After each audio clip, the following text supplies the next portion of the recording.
Chapter 597. It was almost late at night when they arrived at the Mar Highlands. The silver moon hung high in the sky, casting a veil of moonlight over the mountains.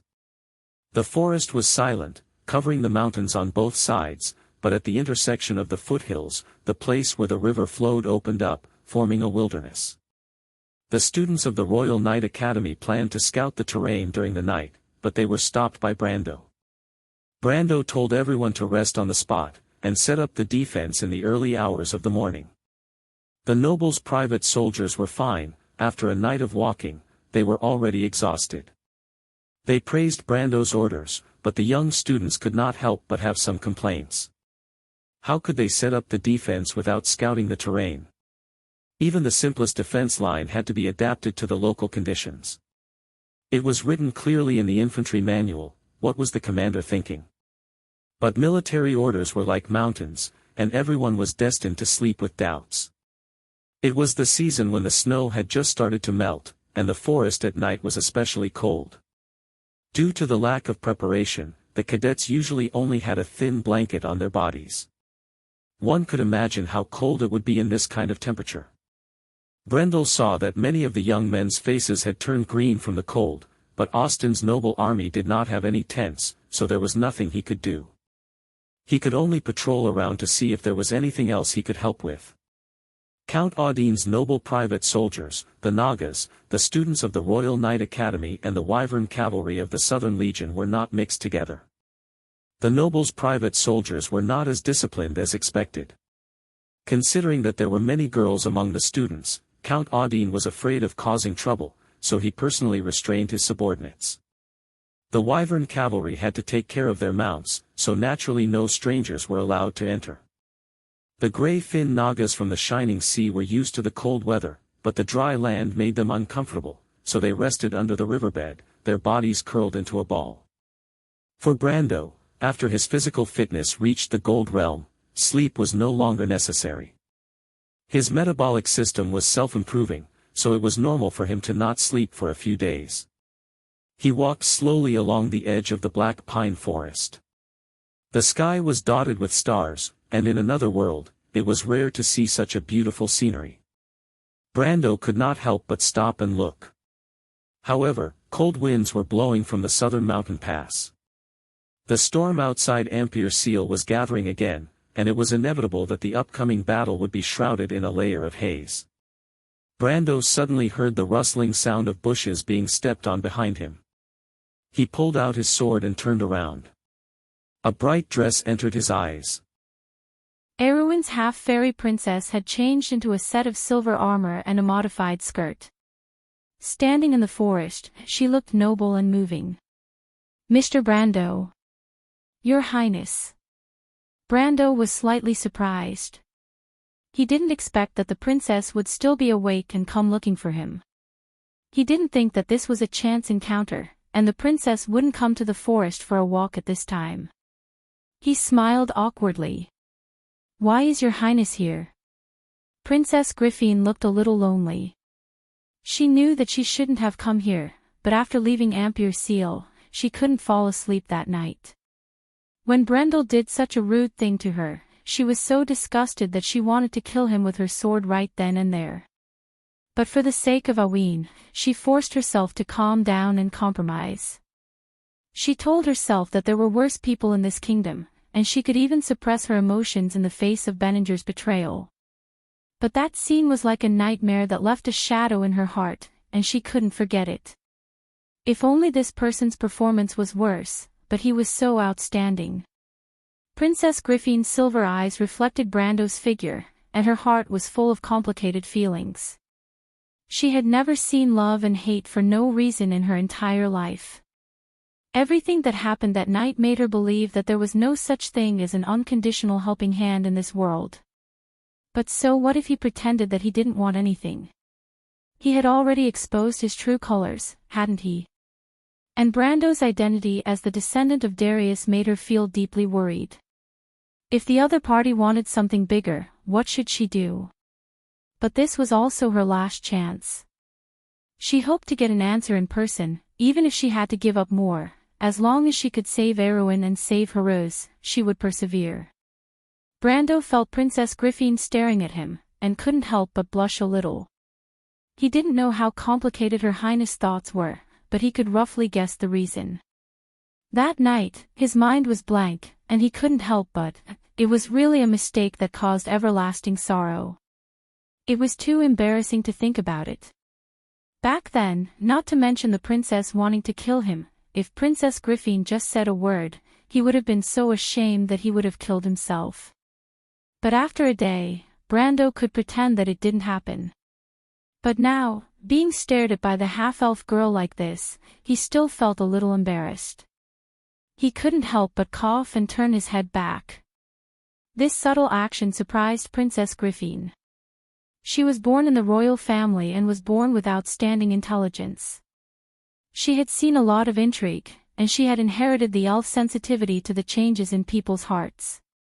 She immediately felt the meaning expressed in Brando's action. So Mr. Brando also feels embarrassed. Princess Griffin's voice was soft, but crisp, like the gentle song of a nightingale in the forest. I'm sorry, that. Brendel was sweating profusely, thinking to himself, Your Highness, this is a shameless play. Although I know that I was in the wrong that day, you shouldn't have gone overboard. His soul in this life was only 19 years old, and in his previous life, he was an otaku who was not good at expressing his feelings. Although some of his original mentality had gradually corrected after a long time of ascension, he couldn't help but feel a little helpless at the moment.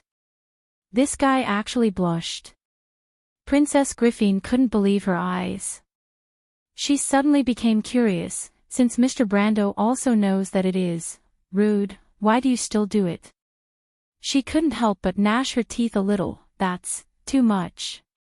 I thought Mr. Brando was a real knight. Brando was suddenly speechless. How could he answer? He couldn't say that a real knight was to pursue romance, right? That's too ridiculous. Or should he say that he will be responsible for her? That didn't seem too good. Not to mention that the princess didn't want him to be responsible. What about the little Roman?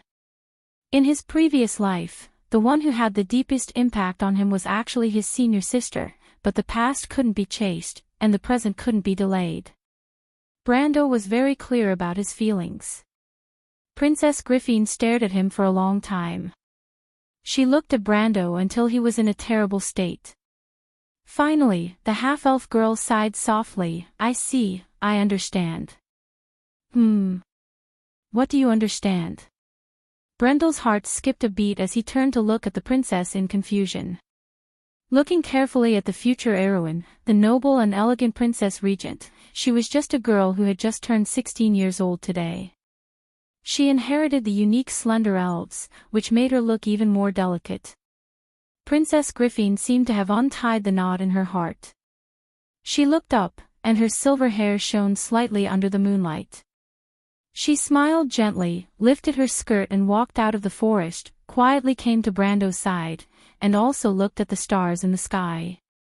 Mr. Brando is also looking at the stars. Something like that. Brando replied a little absent-mindedly.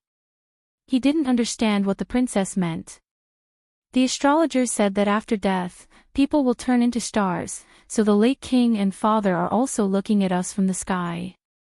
This story sounded very romantic, but Brando knew that those were just burning big fireballs. Of course, he wouldn't say it out loud, and there were real astrologers in this world. Probably. Mr. Brando, you don't believe in fate.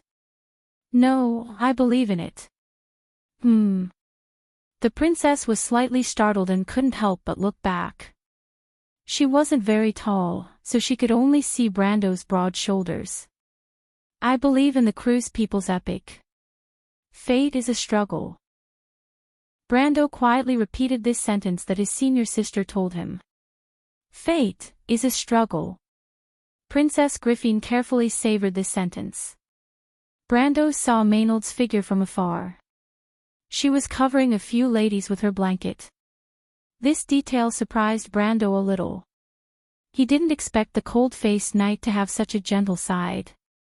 After sending away Erwin's princess, Brando still felt a little confused. In the end, the half-fairy princess didn't say anything and just sat outside the forest with him, looking at the stars for a long time. What kind of attitude was that? He still couldn't figure it out. But all in all, it seemed that the princess didn't intend to pursue the matter, which was a good thing. Brendel heaved a sigh of relief. Otherwise, he would have lost a lot of face. At 3:00 in the morning, Brando finally saw the druid master named Walker. This person looked as abstract as Brando remembered. The first impression he gave was that he was a crow man. His face was sharp and long, and it was covered with black patterns. He wore a straw raincoat that looked like crow feathers. His arms and fingers were dry and slender, like claws. If this person was placed in the movies that Brando was familiar with, he would be a typical villain. But on the contrary, in history, this person had a cold personality, but strictly neutral image of an NPC. Of course, most druids were like this. Walker had rushed back from Ampere Seal. He looked tired, but according to the other party, he should be able to endure 1 or 2 more low-intensity battles. Brando hurriedly let him rest first. With this druid master, he quickly found that the mage group under his command had reached an unprecedentedly luxurious lineup.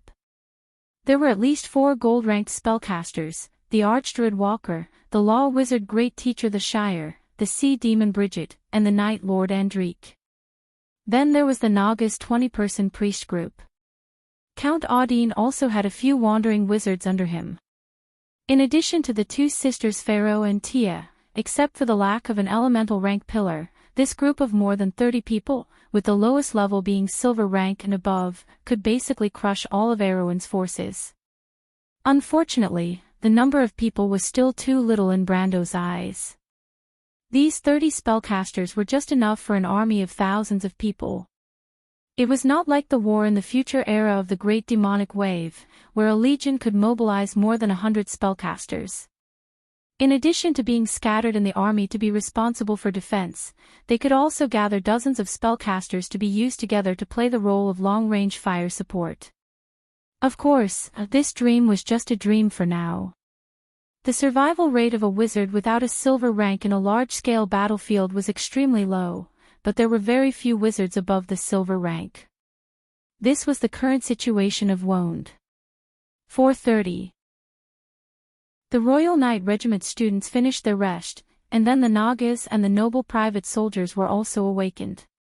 Brando took out the map that he had organized overnight and let them set up the defense line according to the requirements.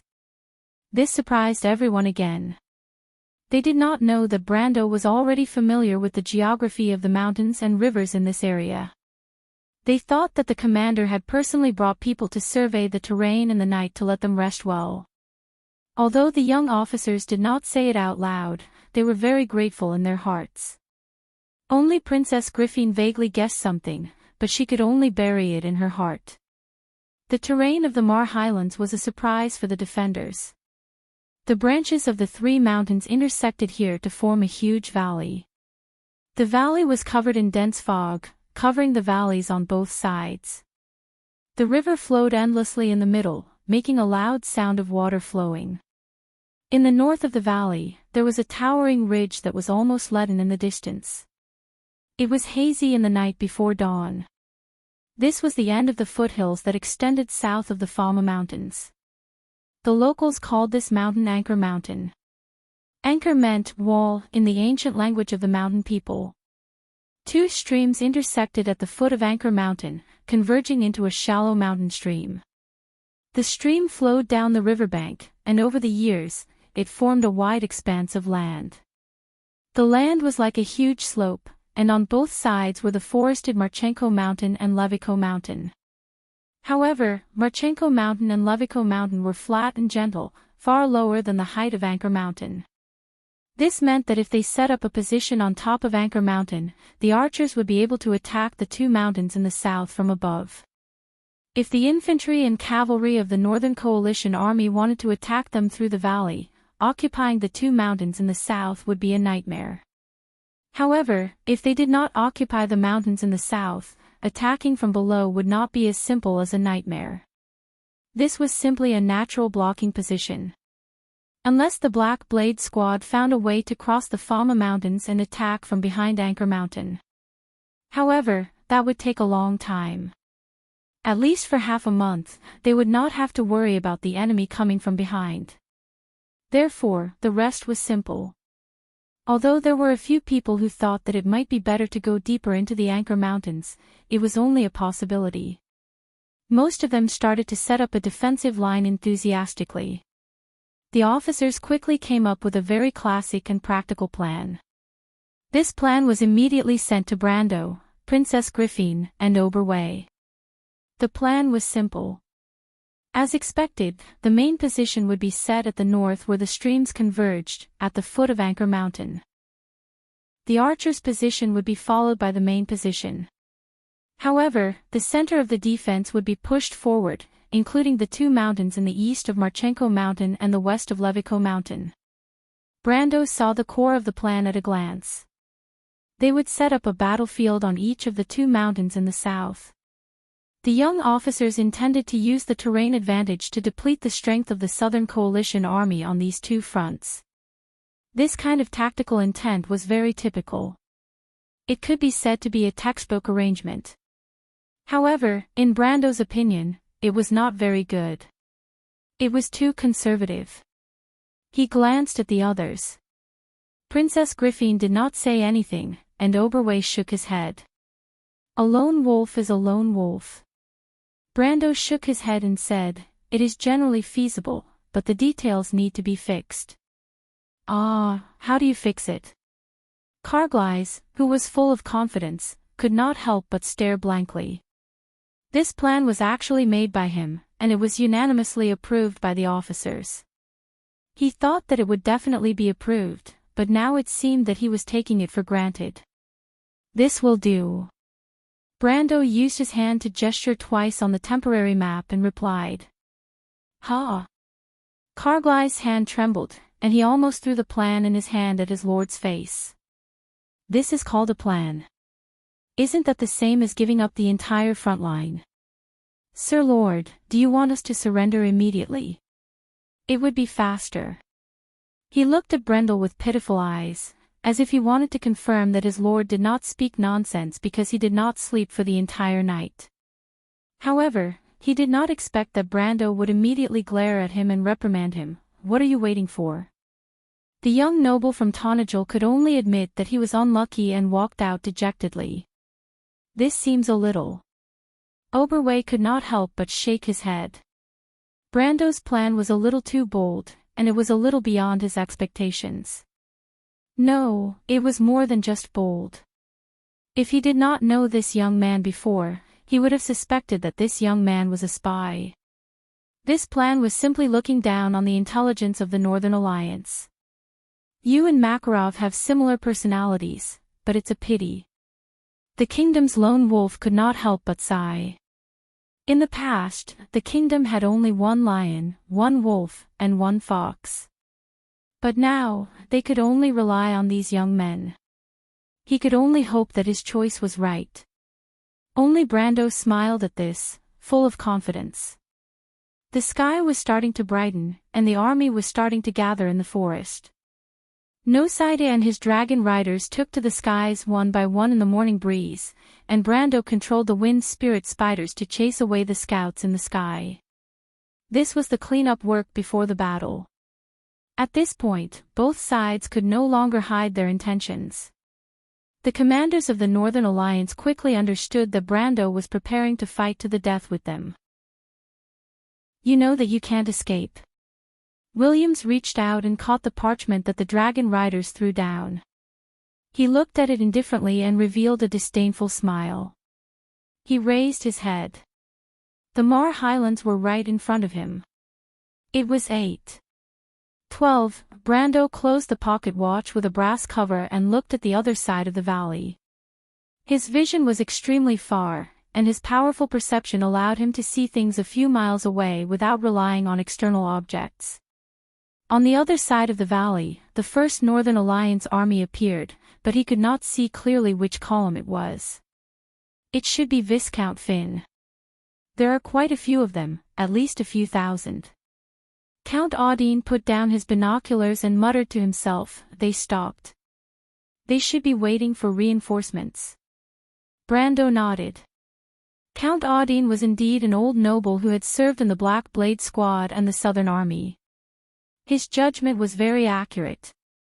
He guessed that it should be Finn's column as well. Enrique, on the other hand, did not think much of it.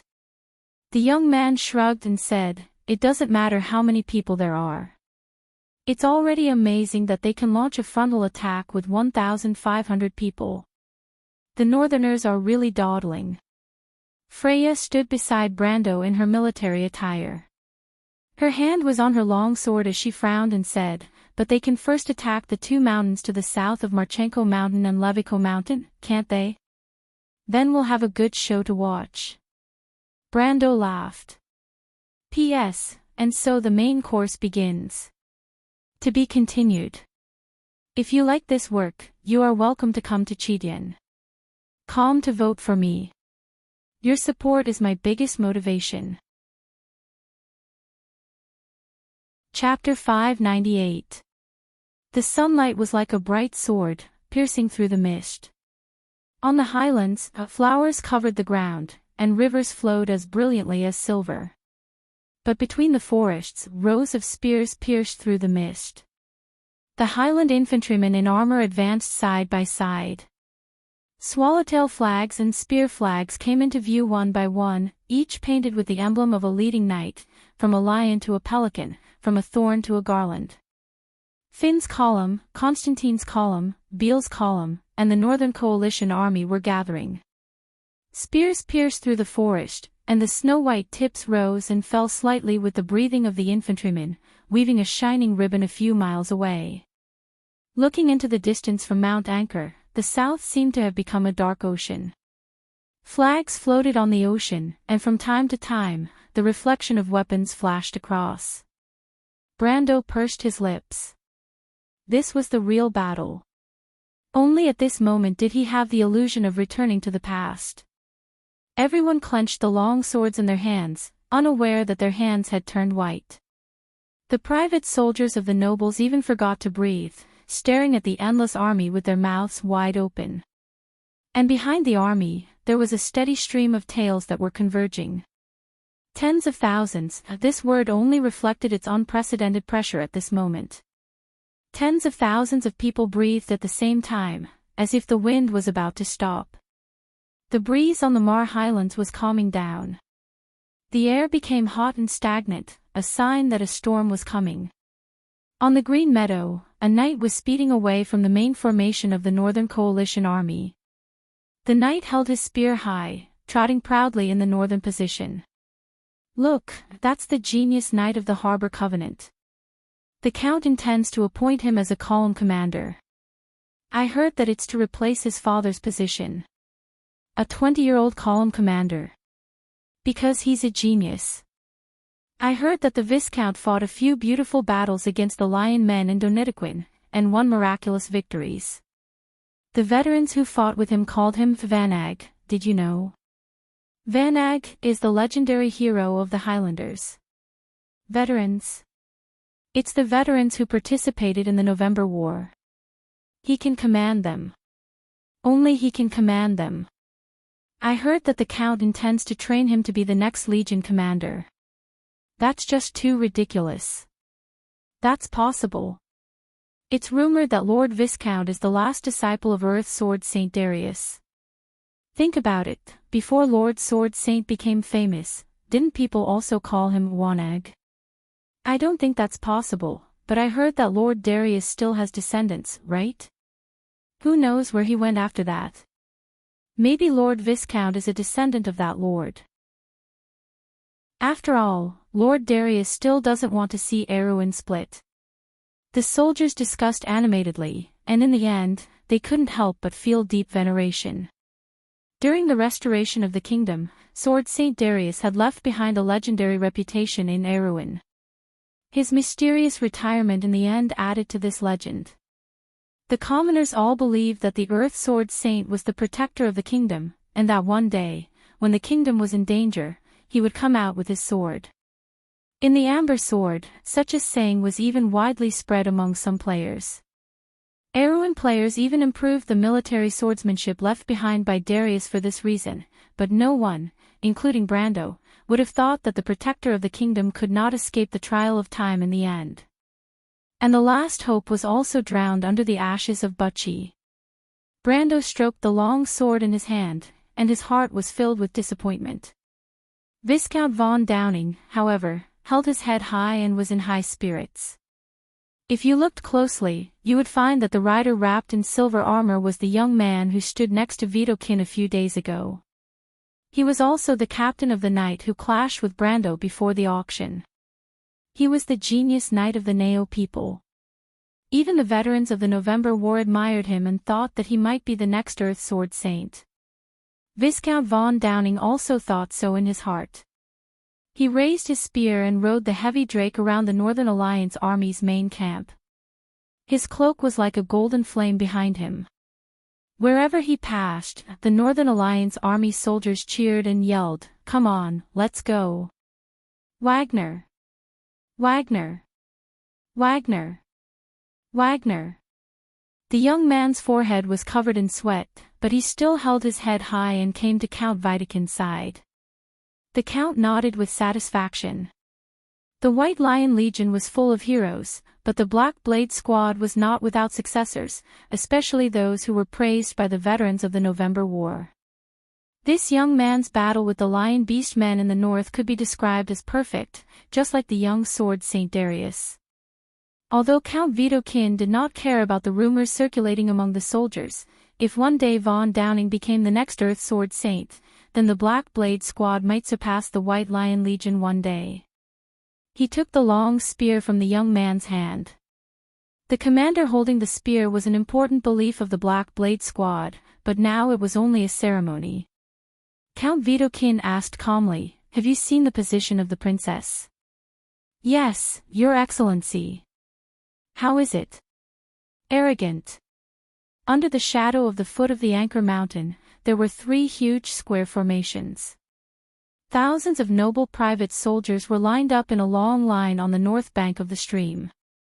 The first 3 rows were holding spears that were 4 or 5 meters long, and the oval shields reflected the sunlight. These strange tower shields did not look like any of the human soldiers. Instead, they looked like the field troops of the Silver Elves, the throat of ANS. A heavy silver barrier lay in front of the Northern Coalition army. It's the genius of the Neo people. Brando was wearing a full set of knight's armor for the first time. He was sitting on the back of a warhorse in the middle of the square formation.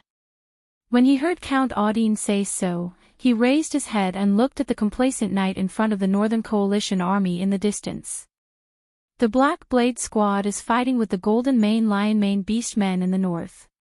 Viscount von Downing dealt with the enemy with less than a quarter of his troops. He penetrated the enemy's rear and burned the granary of the Golden Mane Beast men. He forced the Holy Cathedral of Earth to retreat temporarily. Makarov once said that this person would be Erewhon's future general. "Mr. Brando, you have to be careful of this person." Princess Griffin reminded Brando in a low voice behind him. Brendel's calm expression changed under his mask, and he chuckled. What did he have to be careful of? He should be careful of the other party. In history, this person was killed for Freya. Now that Erewhon's Valkyrie was on the battlefield, this Viscount was in for a bad luck. Wolf Knight Oberway noticed Brando's expression and could not help but smile. "Why, it seems that Mr. Brando is acquainted with this person." Brando nodded. Not only was there an acquaintance, this person also owed him a duel. Princess Griffin did not let the sergeants form the core of the central position. The old knight lighter took the monocular away from his eyes. The wrinkles at the corners of his eyes moved slightly as he gradually frowned. "Which army is that?" "Judging from the flag, it's Audine's private army." "That's too arrogant." Marquis Balta also sighed. It seems that Her Royal Highness has underestimated the enemy due to her consecutive victories. I'm afraid this battle will be won in one battle. These words were exactly what most of the first-line noble commanders present were thinking. It seemed that Lady Martha still favored the North. Although the Cipher royal family had been deprived of their glory, the same could be said for the Corvado family. Count Vitokin could not help but close his eyes. He was glad that he did not choose the wrong side. They would definitely win. On the battlefield, the left and right wings of the princess's army extended back to Anchor Mountain, giving up the two mountains in the south, Marchenko Mountain and Veliko Mountain. It formed a huge battlefield zone with the center as its backbone. The main position became the center and protrusion of the entire battlefield. Her Royal Highness intended to use this axis to adjust the balance of the entire battlefield. Everyone could not help but sigh in their hearts. What a bold move, what a bold move. It was a pity. But as long as the Axis is defeated, the princess's army will lose its support. Viscount von Downing pointed to the shadow of Anchor Mountain in the north and analyzed in high spirits. The entire battlefield will be divided by our side. They will have to fight for themselves. Defeat will only be a matter of time. How can Oberway make such a mistake? He's the lone wolf of the kingdom. A noble officer asked loudly. Because he wants to pursue greater initiative. This is the character of the lone wolf. He will endure patiently and kill with one strike. The Viscount replied confidently. Where are the Nagas and the students from the Royal Cavalry Academy? They must be on the left and right wings. Viscount von Downing replied word by word. Everyone understood. Count Vitokin raised his head and stared at the shadow of Anchor Mountain for a long time. After a while, his gaze fell on the young man on the dragon's back. Viscount von Downing, do you dare to be the vanguard of the new king? Viscount von Downing was ecstatic. He knew that this was the best opportunity for him to become famous in one battle and leave his name in history. He immediately raised his head high. Of course. The messengers shuttled back and forth. The nobles' orders were intertwined and sounded in the plains. The flags of the Northern Coalition army were being passed back and forth. Then, the army began to move slowly. Everyone held their breaths. Brando suddenly felt a chill on his forehead. The wind started to blow. Raise your spears. Advance, maintain the formation. The first to move out was the Beal column from Balthasar, 1. The Beal infantry wore only breastplates, halberds in their hands, wide-brimmed helmets, and loose breeches, which were fastened with iron gauntlets below the knees. The Beal infantrymen were well disciplined. Their uniform blue and white battle robes were connected together. Looking down from above, it looked like a blue and white ribbon on the meadow that was slowly separating from the Northern Coalition army. Viscount von Downing was riding on a huge land dragon, leading his rangers to follow behind the infantry. As far as the eye could see, two thin lines of infantry traversed the entire valley. The blue and white lines were faintly discernible along the undulating terrain. Banners fluttered in the wind, and there were actually hundreds and thousands of them. Although they knew that this wave of attack was just a test, it was inevitable that they would feel a surge of excitement. This was the real battle. How many people could see it with their own eyes? Not to mention personally participating in it. Moreover, he knew that this would be the battle that would make him famous. From then on, von Downing would be another name that shone in Erewhon's history. He raised the spear in his hand and shouted at the top of his lungs, "I will take the lead with my spear. You shall win from me. Long live Erewhon! Long live the king!" His voice shook the plains. The Northern Coalition army responded in unison. The cheers were earth-shattering. The roars were like ripples on water, causing ripples in the nobles' private soldiers under Count Audine. The private soldiers gripped the spears in their hands tightly. Their sweat flowed down like a fountain, but they did not notice. Count Audine looked at his nervous subordinates and could not help but sigh. This plan was too bold. How could his subordinates be up to it? He turned to look at Brando. Brando's face did not have a trace of worry. He was calmly listening to the princess beside him. I have heard from Oberway about Mr. Brando's heroic actions in Fortress Reden. I wonder what it was like when Mr. Brando launched his attack. Princess Griffin looked at the Northern Coalition army with a calm expression. At that time. Brando smiled. I didn't think too much about it. But people have to survive. It's the same for nobles and civilians. In front of life, there is no difference. Is this what Mr. Brando wants to tell me? The princess asked sharply. No, it's just a thought. Princess Griffin glanced at him. Brando was silently counting in his heart. He suddenly turned around and asked, Amandina, how much longer? Less than 10 meters, my lord. Amandina yawned behind him and answered softly with reddened eyes. The Beal infantrymen were slowly advancing along the valley in a row. To them, the princess's army's position on the north bank where the streams intersected was still a gray and unclear line. No one would have thought that they would be attacked at this time. The priests of the Holy Cathedral of Fire who followed the army began to chant prayers. The hymn reverberated over the wilderness forest. From time to time, golden light would fall from the sky and bless the infantrymen. This was a flame protection spell. It was a large area blessing that added 1 point of defense and 1 point of fire damage to the recipient. However, the increased defense of this spell conflicted with the armor. Therefore, the lighter the armor, the better the benefits. It complemented the Beal infantrymen very well. But it was at this time.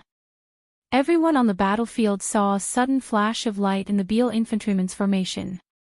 Several Beal infantrymen were suddenly thrown high into the air. Their corpses fell like puppets on the grassland full of blooming flowers.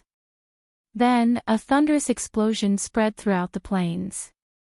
Background notes Sad Face 1, Neo, a port developed from a fishing village near the Grey Mountains in the Yanalasu province. To be continued. If you like this work, you are welcome to come to Chidian. Calm to vote for me. Your support is my biggest motivation. Chapter 599. What was this? Magic? All the commanders of the Northern Alliance were so shocked that they stopped what they were doing. Even Viscount von Downing did not have the time to react. One after another, flashes of light exploded in the midst of Beal's infantry. Boom! Boom! Boom! Boom! A storm of explosions enveloped the entire front line. This was the first time Beal's infantry had encountered such a deadly weapon on the battlefield of Wound. The pyrolysis crystals buried under the grass immediately released all the energy contained within them. The terrifying impact not only lifted the grass, but also directly impacted the infantry on top of it. The Beal's infantry's iron gauntlets were first deformed by the impact, and then their bones were broken by the huge impact. They flew up along with their owners. Their breastplates instantly caved in during the process, and all the bones and organs inside were directly crushed into powder. 5 or 6 infantry were pierced into the air, and most of them fell back to the ground with cold corpses. In an instant, Beal's infantry had lost nearly a fifth of their strength. But the more serious blow was to their morale. They had not even come into contact with the enemy, and they were already in trouble. The cheers of the Northern Alliance's soldiers who witnessed this scene were like ducks that had been strangled by their throats. They stopped cheering in an instant. Is this what you made from the things you took out from the magic furnaces? Princess Griffin looked at the scene from afar, but she was silently calculating in her heart. The core of the mana conduction device is worth a lot, but those crystals don't seem to be worth it in terms of lethality. But in a critical battlefield, they seem to be able to produce miraculous results regardless of the cost. Brando nodded. To be honest, both of them did not sleep at all after learning how to make this thing. In the end, because there were too many crystals, Amandina could not complete such a large amount of work on her own. He had no choice but to use the large-scale blood sacrifice alchemy formation to help. He had lost a lot of blood for this. But he noticed the expression on the half-fairy princess face and guessed what she was thinking. But he did not care. This was not the full power of the pyrolysis crystals. The best part was yet to come. He did not create the pyrolysis crystals to play with as a toy. He turned back and looked at the other side of the battlefield. The explosions were still going on, and one of the Drake riders had also lost his life in this round of explosions. The disintegration crystal had blown off his Drake's right leg, and the enraged Drake rider had thrown him off its back. This poor unlucky guy broke his spine in the process and died on the spot. Stop! Stop! Viscount von Downing was also shocked. He quickly pulled the reins and shouted, "It's a trap." However, the Viscount was worthy of his illustrious reputation in history. He immediately found a solution. He ordered Beale's infantry to stop and disperse, and then continued to advance in a skirmish formation. The skirmish formation had existed as early as the Year of the Stars, first 321, when Count Adeniel led the White Lion infantry to face the Lion Men's arrows. Earlier, the Cruz people had also used similar tactics, so it was not a novel invention. But he had learned and applied it flexibly here, and the commanders of the Northern Coalition army were impressed. As expected of the genius of the Neo people, Viscount Finn could not help but praise beside Vitokin. The Count was also very satisfied. At least it did not prove that his choice was wrong. Being able to see through people was one of the virtues of the nobles. But before he could finish his words, as if to refute him, the battlefield was filled with an even brighter flash of light. The violent explosions were almost continuous, causing the entire valley to tremble. Viscount von Downing looked at everything that happened in front of him with his mouth agape. The violent explosions lifted the grass, and the soil soaked in blood fell around him, as if it was raining mud. He wiped his face, and his face was sticky and uncomfortable. In his imagination, the princess's side only had half a night to set up the formation and lay the trap. How could they have so much time? He thought that the other side was just bluffing, and wanted to buy time. But he did not expect that he was wrong about one thing. Brando's trap was not as complicated as he thought.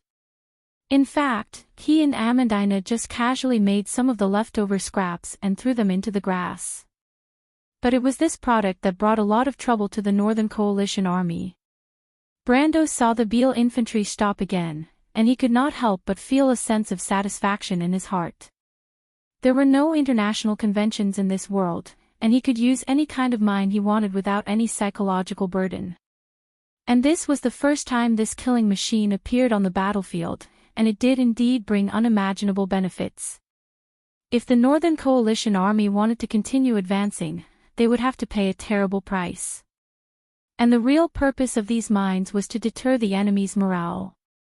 Losing one or two troops before coming into contact with the enemy was a terrible omen in the fantasy world of Wond.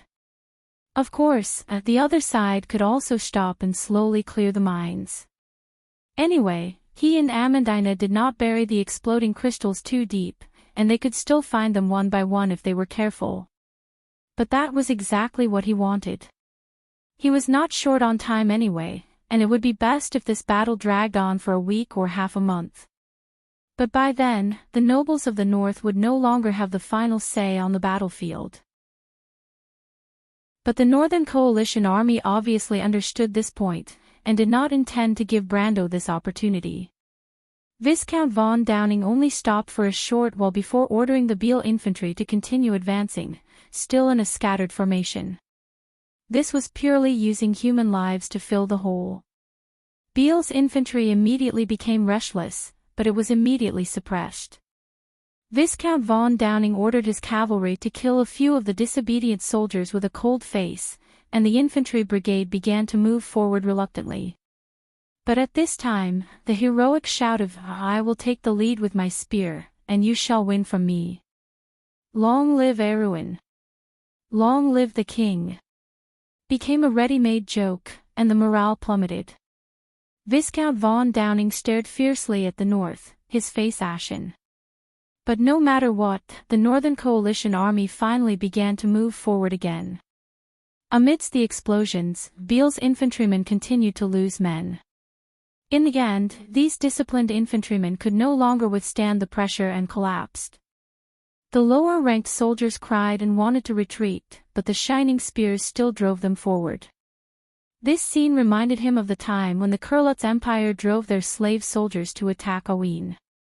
But the Kurlutz Empire drove away their enemies and captives, while the Awen Empire drove away their own people. He looked at this scene coldly. Behind him, Princess Griffine also bit her lower lip. The 1st Infantry Brigade of Beale's column finally collapsed or was completely finished. Not only did this brigade completely lose its organization, but it also lost its spirit. Everyone understood this point, and the Beale Brigade would not be called the 1st Infantry Brigade in the future. That would be a nightmare in everyone's heart. But this nightmare was still going on. Viscount von Downing replaced the 2nd Infantry Brigade, and at this moment, the young man seemed to have become a cold grim reaper guarding victory, coldly filling in the predetermined victory with human lives. He only needed the final result. As for the sacrifice, it was just a number. The Northern Coalition Army's advance finally saw results, and Beale's 2nd Infantry Brigade finally approached Brando's position, less than a mile away. Behind them, the main force of the Northern Coalition Army began to move forward, and Brando could even see the movement of the cavalry behind them. But at this time, Beale's infantry in front of them were hit head-on. Everyone heard a whoosh, as if the air was sucked out, and the sky darkened. Viscount von Downing subconsciously looked up, and saw a black rain of arrows rising from Mount Marchenko and Mount Veliko. The arrow rain hit them in the face, and Beale's 2nd Infantry Brigade that was advancing in front of them seemed to have hit an invisible wall, and their originally intact formation suddenly collapsed in several places. "We finally met the enemy." Viscount von Downing's heart flashed with excitement, and he immediately turned back and shouted, "Order the Highland Infantry to attack Mount Veliko immediately, and take down that mountain first." Beale's infantry continued to advance. The Squire Knight behind him immediately raised a bugle flag. At the other end of the valley, a bugle flag was also raised. Viscount Finn looked from afar and immediately rode out from the knight's encirclement. A knight behind him raised a bugle and blew it. The sound of the bugle from afar rang through the valley. Finn's Highland infantrymen began to leave the main formation. Thousands of grey-robed infantrymen flooded the riverbed at the bottom of the valley like a torrent. In front of them, the Beale's light infantrymen had already cleared a safe path for them, allowing them to attack Mount Veliko unimpeded. But unfortunately, the attack did not go as smoothly as expected. Finn's 2nd Highland Infantry Brigade had just entered the Black Pine Forest when they heard a hissing cry from the forest, "Sarko." If they understood the Naga language, they would definitely understand the meaning of this sentence. "Throw." Sani opened his mouth, and the long howl pierced through the entire forest. The Naga warriors who were hiding in the pine forest had already seen the human silhouette reflected in their yellow pupils. They raised their spears in unison and threw them downwards. Screams of pain rang through the forest.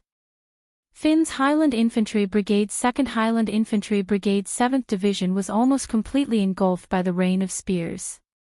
The leading centurion, Sir Raphael, died on the spot, and only 1/3 of the 150 infantrymen survived. Sani immediately ordered his men to lay down their spears, and the Naga Praetorian Guards raised their spears at the same time, and the first 3 rows immediately formed a steel jungle. The Highland Infantry Brigade's 3rd, 4th, and 9th Divisions had already passed their comrades. Centurion Broad and his comrades were personally supervising the battle, and when he saw the weapons in the hands of the gray-fin Naga in the forest, he knew that things were not going well. But it was too late to retreat, and everyone could only watch as the two armies of different races collided. A neat muffled sound rang out, as if the spears were tearing through chainmail. Broad could not help but raise his head subconsciously, and saw the first row of Black Blade Squad soldiers in front of him flew up neatly, and were thrown back, crashing into rocks or hanging on tree trunks. The Naga Praetorian Guards were still advancing, and the 3 divisions of Highland Infantry Brigades formation was like a thin layer of paper that could be easily broken with a single poke. A Tier 3 army displayed overwhelming strength against a Tier 1 army.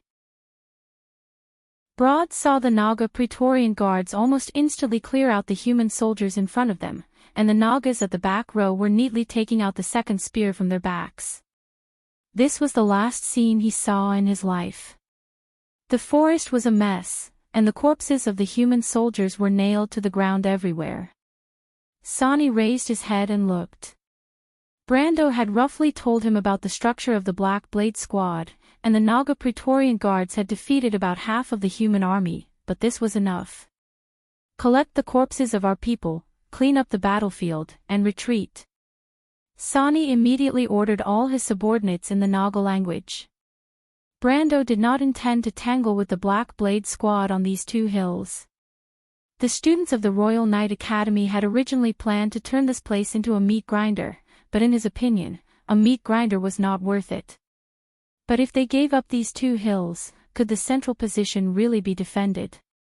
Sonny's scorched yellow vertical pupils could not help but flash with a trace of doubt.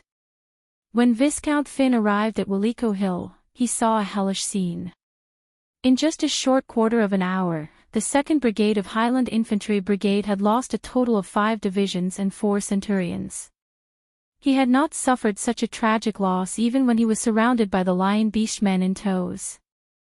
And although the captain of the Knight Squad had assured him that they had gone through an arduous battle to finally defeat the enemy, the Grey Finn's Nagas, and take over this hill, Finn was not stupid.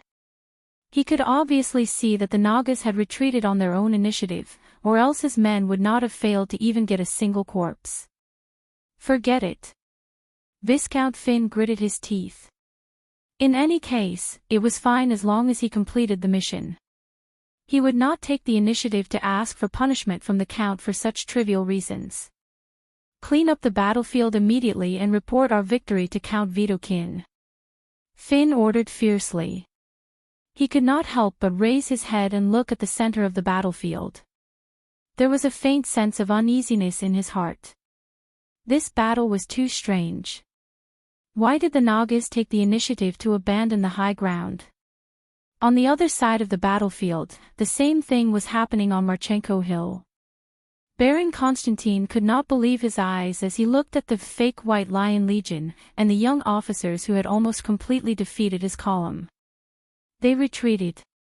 Mother Marcia above, are you protecting us from the heavens? Thank God. Baron Constantine lay on the ground weakly, almost crying, but no tears came out. Viscount von Downing almost immediately received the news that Marchenko Hill and Willico Hill had been conquered. At that moment, he finally heaved a sigh of relief. Although they had encountered some trouble, at least victory was in sight. Her Highness really intends to give up the high ground in the south to lure the main force of the alliance to attack the central position. She wants to cover the left and right wings. No, this should be a bait to lure the enemy in. How arrogant. Countless thoughts flashed through his mind, but his eyes gradually became fanatical and warlike. However, since the princess dared to expose her weakness in front of them, how could they let it go so easily? The enemy foolishly believed that their central position was indestructible, but Viscount von Downing did not think that Count Audine's private soldiers were reliable. Let's destroy their delusion with one blow. He raised his spear. The horn sounded. The bugle horn sounded once again. The Northern Alliance army no longer pushed forward layer by layer. Instead, it seemed that they were moving together. Since Marchenko Hill and Waliko Hill had fallen into the enemy's hands, they could finally fully unleash their full strength this time. Facing the enemy from three sides, Count Vitokin finally invested more than 4 columns of troops in one go. The black mass of troops was like a torrent across the mountains, but this torrent was going against the flow, launching an all-out attack from the river bank, from the streams, from the forests, and from the mountains. Flags flew in the wind, and the sporadic explosions of the collapsed crystals seemed to be drowned in the sea of people in an instant. At this moment, everyone could not help but turn pale. There were too many enemies. After losing Marchenko Mountain and Veliko Mountain, there was no doubt that the central position would be able to hold on under the pincer attack from 3 sides. Relying on those private soldiers. Brando's face finally showed signs of nervousness. He was not worried about whether there would be any flaws in his plan, but he was worried about whether Count Audine's private soldiers could withstand the huge psychological pressure. If they collapsed at the first touch, then it would all be over. However, he only had this one chance. He had to lure the enemy's main force here. "Hold on for me," Brando shouted in his heart, but he subconsciously pulled out his sword. Although he had not yet met the enemy, he could already feel that the noble's private soldiers were beginning to crumble. He could not wait any longer. He had to stabilize their morale. He raised the Halran Gaia high, and the behemoth's grip on his arm had the ability to transform itself, just like in the game. It perfectly integrated with the sky blue armor. The metal gauntlet looked like the claws of a blue dragon, and it looked majestic. Behind him, in the archery position on the hillside, the noble archers finally received their orders. At the same time, they pulled out arrows from the quiver on their backs and drew their longbows. The arrowheads of the arrows had been removed and replaced with sparkling gray crystals. Bess looked at these longbowmen and could not help but shake her head. Their movements were slow and not standard. These nobles' private soldiers were really useless, and their numbers were too small. There were more than 1,000 archers, and half of them were temporarily transferred. Could these people really be of use? She was very doubtful. However, the commander had personally said that as long as they could draw their bows and shoot arrows into the enemy's formation, it would be enough. Bess looked at the black mass of the Allied forces at the foot of the hill and thought that it was not difficult at all. There was no need to aim at all. Ready, she also drew the shale longbow in her hand. Shoot! To be continued. If you like this work, you are welcome to come to Chidian. Come to vote for me. Your support is my biggest motivation. Chapter 601. In Brando's field of vision, the distance between the sky and the earth became narrow and wide. The spearmen in front of him lowered their center of gravity, and their shiny helmets sank down one after another. Their spears seemed to rise from the sea of helmets. He vaguely heard Bess's shrill voice, like a siren's. Shoot! A rain of arrows flew over their heads, turning into black dots that fell to the ground in the distance. The formation of the Northern Allied Army was like a blue and white wave, and a series of explosions occurred in the wave. There were continuous explosions and flashes, and sharp whistling sounds. The sharp airflow seemed to have crossed a distance of dozens of meters in an instant, and the broken metal rings collided with his armor with tinkling sounds. Brando could not help but squint his eyes. The light infantry in front of him had begun their final charge. Their formation was completely in an arc, and they were crossing the shoals of the mountain stream. Disintegration crystals kept exploding under their feet, and a column of water rose into the air. Young faces fell in the mist, and their companions continued to move forward over their bodies.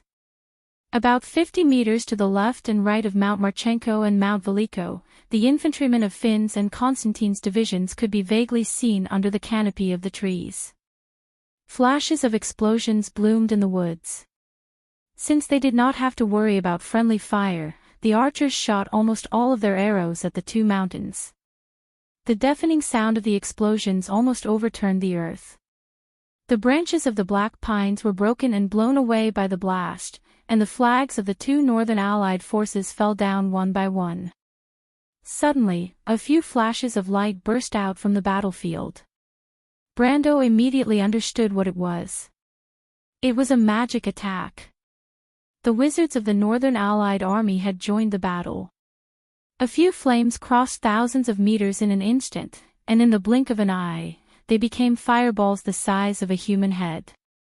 But a light blue water curtain immediately opened above the nobles' private army. The fireballs crashed into the water curtain and turned into countless red flames that splashed in all directions. But the roar caused by the explosion still caused a commotion among Count Audine's private army, and the formation began to be messy and loose. Brando knew that things were not going well. He wanted to encourage the soldiers, but a clear and calm voice sounded before him. "Don't retreat, I'm here. I'll be with you and fight alongside you." Her Royal Highness's voice was firm and calm, but the girl's pale hand that gripped the hilt of her sword revealed her true feelings. "Your Highness." Brando suddenly turned around and saw Princess Griffin standing not far from him. Princess Griffin glanced at him, her silver eyes filled with unease. But she turned around and shouted solemnly, "I am the Princess of Erewhon. Today, I will let our blood flow together." The majesty of the royal family was still very influential among the commoners. Seeing that the princess was also standing behind them, the commotion of the nobles' private soldiers miraculously calmed down. Seeing this, Freya stepped forward and joined the first row. She drew her sword and stood side by side with the nobles' private soldiers. Although this girl from the countryside of Butchie was not good at words and actions, and did not know how to say any impassioned words to inspire people, as long as she held the Lionheart sacred sword with both hands and did not take a step back, the men would not be embarrassed to leave their positions and let her face the army alone. Behind her, the few Royal Knight Academy students who were still in the central position set an example and stood at the front of the line. No one spoke, but their bodies seemed to be shining with an indescribable spirit. At that moment, Brando's heart was thumping, but he also felt his blood boiling. He put down Halran Gaia and placed it in front of his chest. He raised his head and looked forward. A line of blue and white waves was passing through the smoke produced by the explosion. The light infantry of the Northern Coalition army had already crossed the river and was close at hand. Viscount von Downing passed through the explosion in agony, spitting out the sand in his mouth. He raised his head and looked through the smoke and fire. Strangely, he saw that Count Audine's private soldiers had just calmed down from the commotion. They also have brilliant officers. This thought flashed through his mind. The two armies crashed into each other with a loud bang. The nobles' private soldiers all stretched out their spears. The halberds in the hands of the Beal light infantry at the front were pierced before they could reach them. The sharp spears pierced through the Beal light infantry's slanted breastplates, and they fell to the ground in rows. From afar, the Beal light infantry's swallowtail flag at the front row collapsed like wheat stubble. The nobles' private soldiers took a step back, but the second row of Beal light infantry had already pierced through the forest of spears with their halberds. However, these halberds all hit the big shields in vain. The nobles' private soldiers at the back row pierced their spears through the gaps between the big shields and accurately pierced the fish that slipped through the net to the ground. However, the light infantry at the back row continued to move forward, passing over the corpses of their comrades. The nobles' private soldiers had no choice but to continue to retreat. Because the impact from each direction was not uniform, although the officers at the front row shouted at the top of their lungs, "Retreat! Retreat!" But the first row of battle lines still began to have continuous fractures.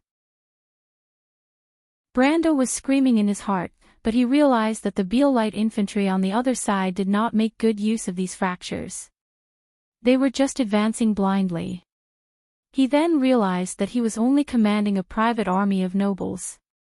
The other side was just an irregular army formed by human light infantry that could not even be considered grade 1. He breathed a sigh of relief. He was really a little too neurotic. After all, this was only the year of the sword. The soldiers on the battlefield were not the famous soldiers of the future. He calmed down a little and raised his head. He saw that in the sea of helmets, shield tips, spear tips, and flags, there was a group of land dragon rangers cruising outside the formation in the distance. It's that guy. Brando realized that the other side was waiting for an opportunity, waiting for the fractures to expand to a point where the rangers could seize the opportunity. He subconsciously looked at the north foot of Mount Marchenko and Mount Veliko, and Von Downing happened to do the same. The young Viscount rode on the land dragon's back and saw that the vanguard of Finn's and Constantine's divisions had already appeared at the edge of the forest. And right in front of them were the left and right flanks of the nobles' private army. They're advancing faster than expected. Viscount Von Downing was slightly stunned.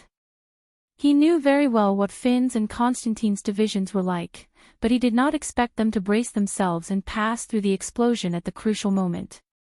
God was on Cypher's side. But when he saw the same scene, a thought flashed through his mind: Bess did a good job. The nobles' private army slowly retreated with their backs against Mount Anchor, and the grey Finn Naga Praetorian Guards and the students of the Royal Knights Academy quickly appeared on their flanks at the south foot of Mount Anchor. Viscount Von Downing instantly understood what Brando wanted to do.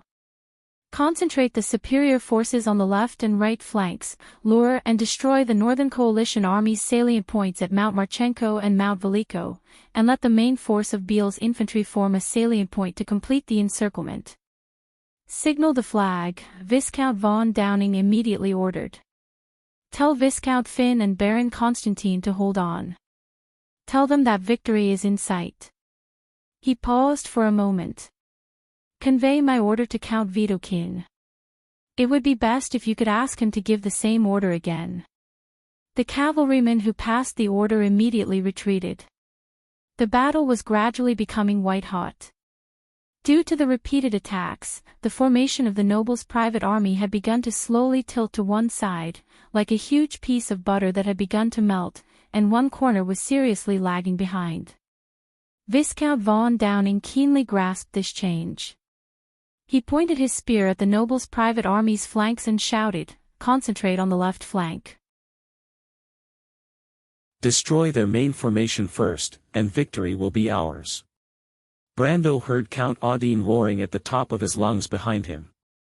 "Be careful of the rangers, don't expose the flanks to them." For the first time, he felt a sense of crisis approaching. His opponent was indeed a famous general in history. If it was only a battle of commanding an army, he might not be his opponent. "Mr. Brando," Princess Griffine's fair face was flushed, and the hand holding the sword trembled slightly because of excessive force. She looked around on the horse, and there were enemies everywhere, as if she was in an endless sea. "The left flank can't hold on any longer." Brando only nodded to her. "Maynard," he immediately turned around and shouted. "Yes. I'll hand over the command to you." Maynard turned around, and under her black hair flying, Brando saw a strange look in her eyes. But the female knight did not ask any more questions, and only nodded. "Mr. Brando, you." Her Royal Highness was slightly startled. "What are you going to do?" Brando was turning his horse around, and the princess's surprised voice made all the junior officers and even the knight turn around. They were surprised to see their commander leave the front line and gallop to the left flank alone. What was he going to do? Under the suppression of the Allied army, the nobles' private army's left flank was clumsily retreating, and gradually became loose, and gradually squeezed into a small triangle. And as long as Von Downing's Drake riders could go around the flank, it was only a matter of time before they collapsed. There was no turning back. Was the commander crazy? Viscount Von Downing thought so too. Although he did not see Brando, the enemy's commander had not given up on the left flank and retracted the central formation. His reaction was too slow. He could not help but sneer. Perhaps he was too arrogant. No matter how brilliant the command was, it still required a qualified army to carry it out. The students of the royal family had no idea what a real war was like. He had already seen the flanks of the nobles' private army, and even the panicked faces of the country bumpkins. Those frightened faces were exactly the same as those of Kraven's beasts. They were all the instinctive reactions of life in the face of despair. The rangers leveled their lances and began to accelerate. The ground trembled slightly. Every time the drake's huge claws touched the ground, the pebbles on the riverbank rolled and danced as if injected with magic. Dry dust rose into the air and formed smoke. But a shining lance cut through the smoke. Viscount von Downing lowered his body, and with a beast-like roar, he stabbed the lance in his hand heavily into the enemy's formation. The huge impact directly penetrated the oval-shaped shield, but the rangers continued to accelerate, and the Drake riders knocked the shield away with their advantage of weight. The nobles' private army's formation collapsed in an instant, and they began to retreat. It was not until this moment that Viscount von Downing realized that he already had victory in his hands. Next, the defeat of Audine's left wing would sweep through the princess's main position, and then Beale's light infantry and his rangers would divide the battlefield, just like what they did to the stupid lion men on the battlefield in the east. But it was at this moment. He heard a distant howl. That cry seemed to have come from the dense forest, from the boundless wilderness. At that moment, the young Viscount seemed to hallucinate. He saw the darkness of the earth under the silver moon. Giant wolves were galloping. A long horn sounded, and then the forest shook. The howl of the wolves seemed to penetrate the forest in an instant, through time and distance, from far to near, one after another on the entire battlefield. Wolves. A black shadow blocked out the sunlight above Viscount von Downing. He looked up and saw the huge creature leaping high into the air. Its black fur shone under the sunlight, and its blood-red eyes were filled with cold killing intent. It was clearly afternoon, and the sun was brighter than fire, but the young Viscount could not feel a trace of warmth on his body. He only felt cold all over. He subconsciously raised his spear, and the spear pierced into the huge black wolf's fur, revealing the thick bone plates underneath. No, it was simply rock. The tip of the spear drew a spark on the rock. This was not an illusion, but a real existence. Viscount von Downing clearly noticed that the black wolf twisted its body in mid-air to avoid his attack, brushing past him and landing not far away from the drake. What a powerful force! Viscount von Downing felt his hand trembling slightly from the excessive force. He looked up and saw that in the shadows of the foothills of Anchor Mountain, hundreds of pairs of scarlet eyes were appearing.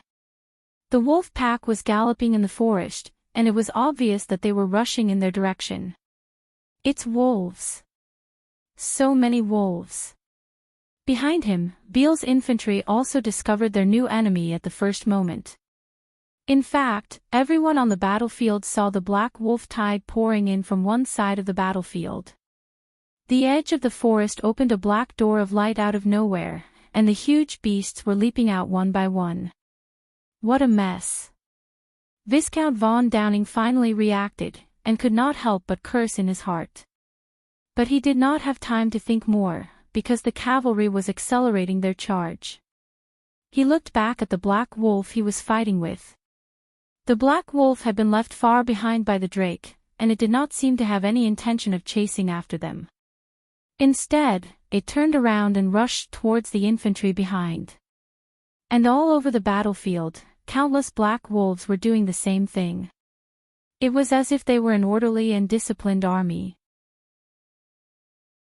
No, in fact, a real army would not be able to command so effectively. Viscount von Downing's heart tightened, and he suddenly realized that these wolves might not be as simple as the monsters of the forest. Were they druids? No, druids couldn't control magic beasts. Beale's infantry suddenly exclaimed. The Viscount immediately raised his head, and at that moment, he could not believe what he saw. The black wolf tide was parting to the left and right, as if making a path. And in the middle of the path, a man and a horse were passing through the wolf pack. It was Brando. Brando was also looking up at him. A black crystal slowly appeared on his forehead, flashing with a strange light. Brando placed the main position here, not because he believed in Audine's private soldiers, but because he believed in himself. It was not impossible for one person to fight against 10,000 soldiers. And now, he was using facts to tell the Viscount this truth. I am the left wing. The sky lit up slightly, and countless wind spirit spiders flashing with green light rose from the forest one by one. In the blink of an eye, they formed a huge light formation behind Brando. All of Beale's infantry could not help but watch this scene with their mouths slightly agape. A day ago, their wyvern cavalry had personally experienced the power of these little things, but now, it was their turn. Brando stood on the horse's back and pointed his sword forward. A golden-red rain of light poured down from the direction of his sword, and the dragon-roaming cavalrymen at the front were pierced through by the light pillars one after another. Over 100 cavalrymen were turned into ashes in the blink of an eye. But what made him slightly disappointed was that Viscount von Downing was indeed cautious. The moment the wind spirit spiders rose into the air, Viscount von Downing turned around and fled with a few of his guards, allowing him to escape this round of attack. After all, the attack of the wind spirit spiders had a certain delay. When Brando went to look for him again, he had already blended into Beale's light infantry brigade, and even abandoned his mount. He could not help but think that this guy was too cowardly. He did not know how Freya killed him. But this was not unexpected. After all, this guy did not even dare to duel with him in Ampere Seal, so he probably did not have much courage to speak of. After all, there were many nobles who would fight to the death with their opponents in order to protect their reputation. Brando shook his head and did not continue to order the wind spirit spiders to attack Beale's light infantry. He knew that the battle was far from over, and every bit of elemental energy he could leave was better than nothing. And the enemies in front of him were no longer a threat.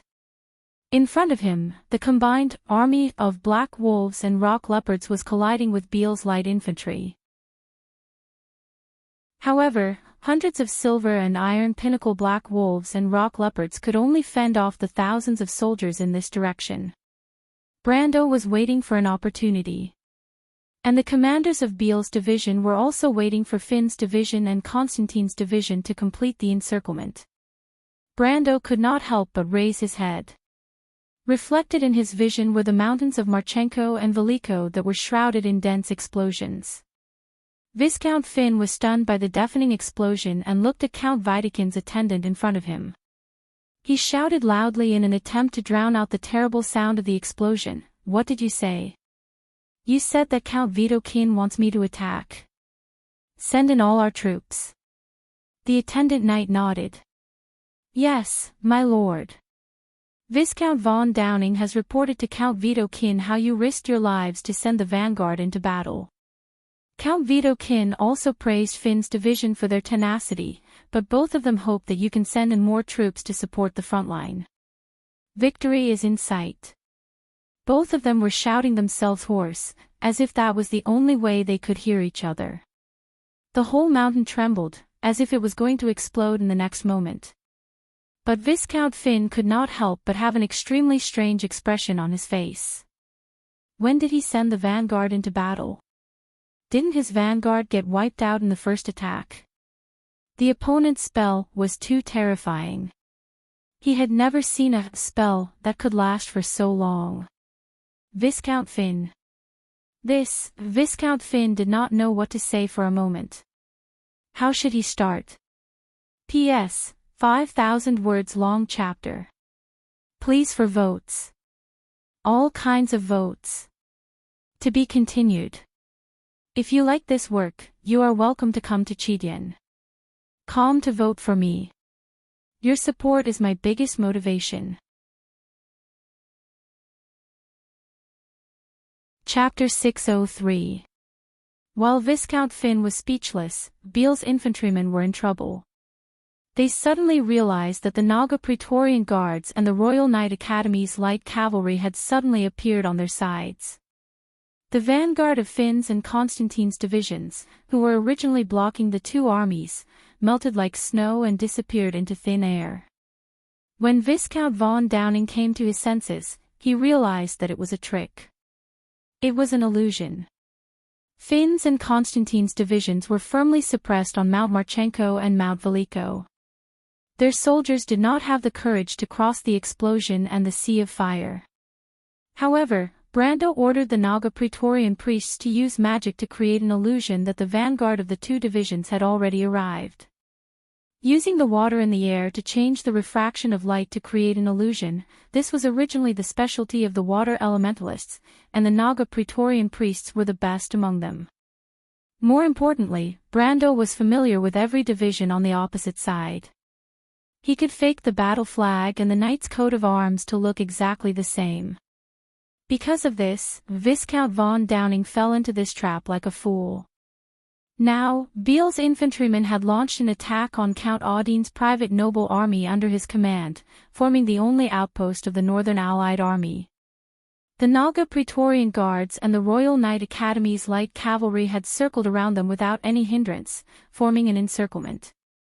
Viscount von Downing could only hope that Viscount Finn and Baron Constantine would suddenly appear and block the two armies. However, the explosion on Mount Marchenko and Mount Veliko had lasted for nearly 5 minutes. The enemy's archers were bombarding the two positions with arrows that could explode as if they were free, forming a barrage of bullets. He did not even have the extravagant hope that the enemy's longbowmen would stop to rest for a while because they had exhausted their strength. He only needed one glance to know that the enemy had at least divided the archers into several teams and used them in turns. And with the courage of the two good-for-nothings, it was unlikely that they would appear on the battlefield before the enemy ran out of arrows. Therefore, the result was very difficult to change. Now, it was Beale's turn to be attacked from the rear. Originally, they had the delusion of passing through the princess's main position, but Brando's appearance instantly shattered all their hopes. These light infantrymen were shaken in an instant. Although they were still resisting, it was only a matter of time before they collapsed in the encirclement. The changes at the front quickly reflected the entire battlefield. Count Widukind finally realized that he had been tricked. Now, he could continue to send reinforcements to rescue the light infantrymen of Beale's, but who knew if this was another trap? Or simply abandon Beale. However, the generals around him might not necessarily support his view. All the commanders of the Northern Alliance army on this battlefield were all nobles. Without the lips, the teeth would be interdependent. He but he had to make a decision quickly and they. And was ants. Were the S's. The S though the dragon S. The valley was a huge slope. It was extremely strenuous for the S to charge from the bottom to the top. They only had one chance to defeat their opponents. Count Widukind, please make a decision. Widukind was surrounded by his old subordinates. How could they not understand that their lord was in a dilemma? They could not help but say in unison, no matter what decision you make, we will support you, my lord. Widukind smiled bitterly. The only way now is to think of a way to liberate Finn's and Constantine's. As long as they can appear on the battlefield on time, there is still room for redemption. Everyone's eyes lit up. This was indeed a solution. Why don't we order the Dragon S to join the battle? They are the only ones who can do this. Only by harassing the enemy's archers from the air can we rescue Viscount Finn and Baron Constantine. How could it be so simple? Count Widukind could not help but shake his head. However, he felt helpless because this was the only card he had. Although the Northern Allied army was powerful, they could not fully display their strength in this valley. If they could not take down the enemy in one go, this battle would take a few days. Undue delay may lead to many dreams. Therefore, the Black Blade Squad's dragon riders, who had been mobilizing for the entire night, began to take to the skies one by one. What awaited them was indeed the dragon riders of the Southern Legion, who were waiting for them at ease. In addition, Brando's Heaven's armor was always present. At least, that was what all the noble commanders of the Northern Coalition army thought. For a moment, the sky and the ground turned dark, but the effect was very limited. The Black Blade Squad and the Dragon Cavalry of the local troops were at least 3 times the number of the Dragon Cavalry of the Southern Legion, but their combat strength was uneven. In addition, the Dragon Cavalry did not have sufficient rest, so their combat strength was reduced by at least half. For a moment, they were suppressed by the Dragon Cavalry of the Southern Legion, who were far fewer in number. The commanders of the Northern Alliance army realized that things were not going well.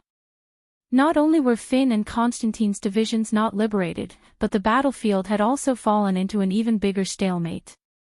Ferd's heavy cavalry also began to speed up. The battlefield had already turned into a situation where there was no turning back. And this was the moment that Brando had been waiting for. The heavy cavalry of the Northern Coalition army was crossing the flower-filled plains. The wind and clouds gathered above their heads, and a new storm was gathering in the outer sea of Ampere Seal. The sky began to darken. If one stretched out their hand on the battlefield at this moment, they would see a light drizzle in the sky. Accompanied by the uniform footsteps of the Earth Dragons, the ground began to shake again. This time, it was different from the slight trembling of the Rangers' charge. Instead, the entire battlefield seemed to be roaring, like rolling thunder, sweeping from the horizon. And above the sky, real thunder was also faintly roaring. "Siren, please attack those heavy cavalry with your men," Brando suddenly shouted. Bridget looked at the human heavy cavalry calmly. This was the first time the Grey Fin Nagas fought against humans on land. This was also a valuable experience for them. She raised her hand halfway, and between her 4 slender and long fingers were colorful webbing. It looked very strange to humans, but it also had a feminine beauty. The Naga siren once again began to cast spells, and ice blades once again appeared above the battlefield. On the other hand, their human opponents had yet to catch their breath. As silver-tier elementalists with a single element, and with the blessing of the sea god, these siren priests had a far greater advantage in terms of magic power compared to their peers in the Northern Allied army. They could support them in returning to the battlefield in a much shorter period of time. But to Bridget's surprise, before they could control the landing point of the ice blades, the whole space seemed to have quieted down for a moment. Suddenly, countless silver lines of law were born between the clouds. These lines shrouded the entire battlefield, weaving a huge boundary. In an instant, all the spells disappeared without a trace. Disassemble incantation. Bridget frowned. Disassembling incantations was the specialty of law adepts. But with such a large area of effect and such a powerful effect, the opponent had to be at least an elemental rank wizard. Bridget was obviously not familiar with the power of humans, but Brando knew who it was. The chief wizard under Duke Cypher, Garlock the Wanderer, and one of the top law wizards in Erewhon. The opponent could not wait any longer, but finally this guy made a move. That was enough. He immediately turned around and shouted, "Amandina." "I'm here, my lord." The noble girl shouted in the crowd. "Now. I understand." Everyone, Brando suddenly raised his head and roared to the sky, "Cover your ears." Ha! The situation on the battlefield was ever-changing, and even everyone on the princess side was stunned by the wolves that Brando suddenly summoned. Her Royal Highness and Oberway were not ignorant people. They recognized at a glance that those were black wolves, which were not considered high-level magic creatures in the Black Forest. But according to the legends of the mountain people, black wolves only appeared in packs during disasters, and that was the calamity of wolves. "Mr. Brando, he..." Princess Griffin's jaw dropped as she stared at the black crystal on his forehead. Her face was pale as she asked, "That is..." Oberway also frowned. Ha! Only Count Audine laughed.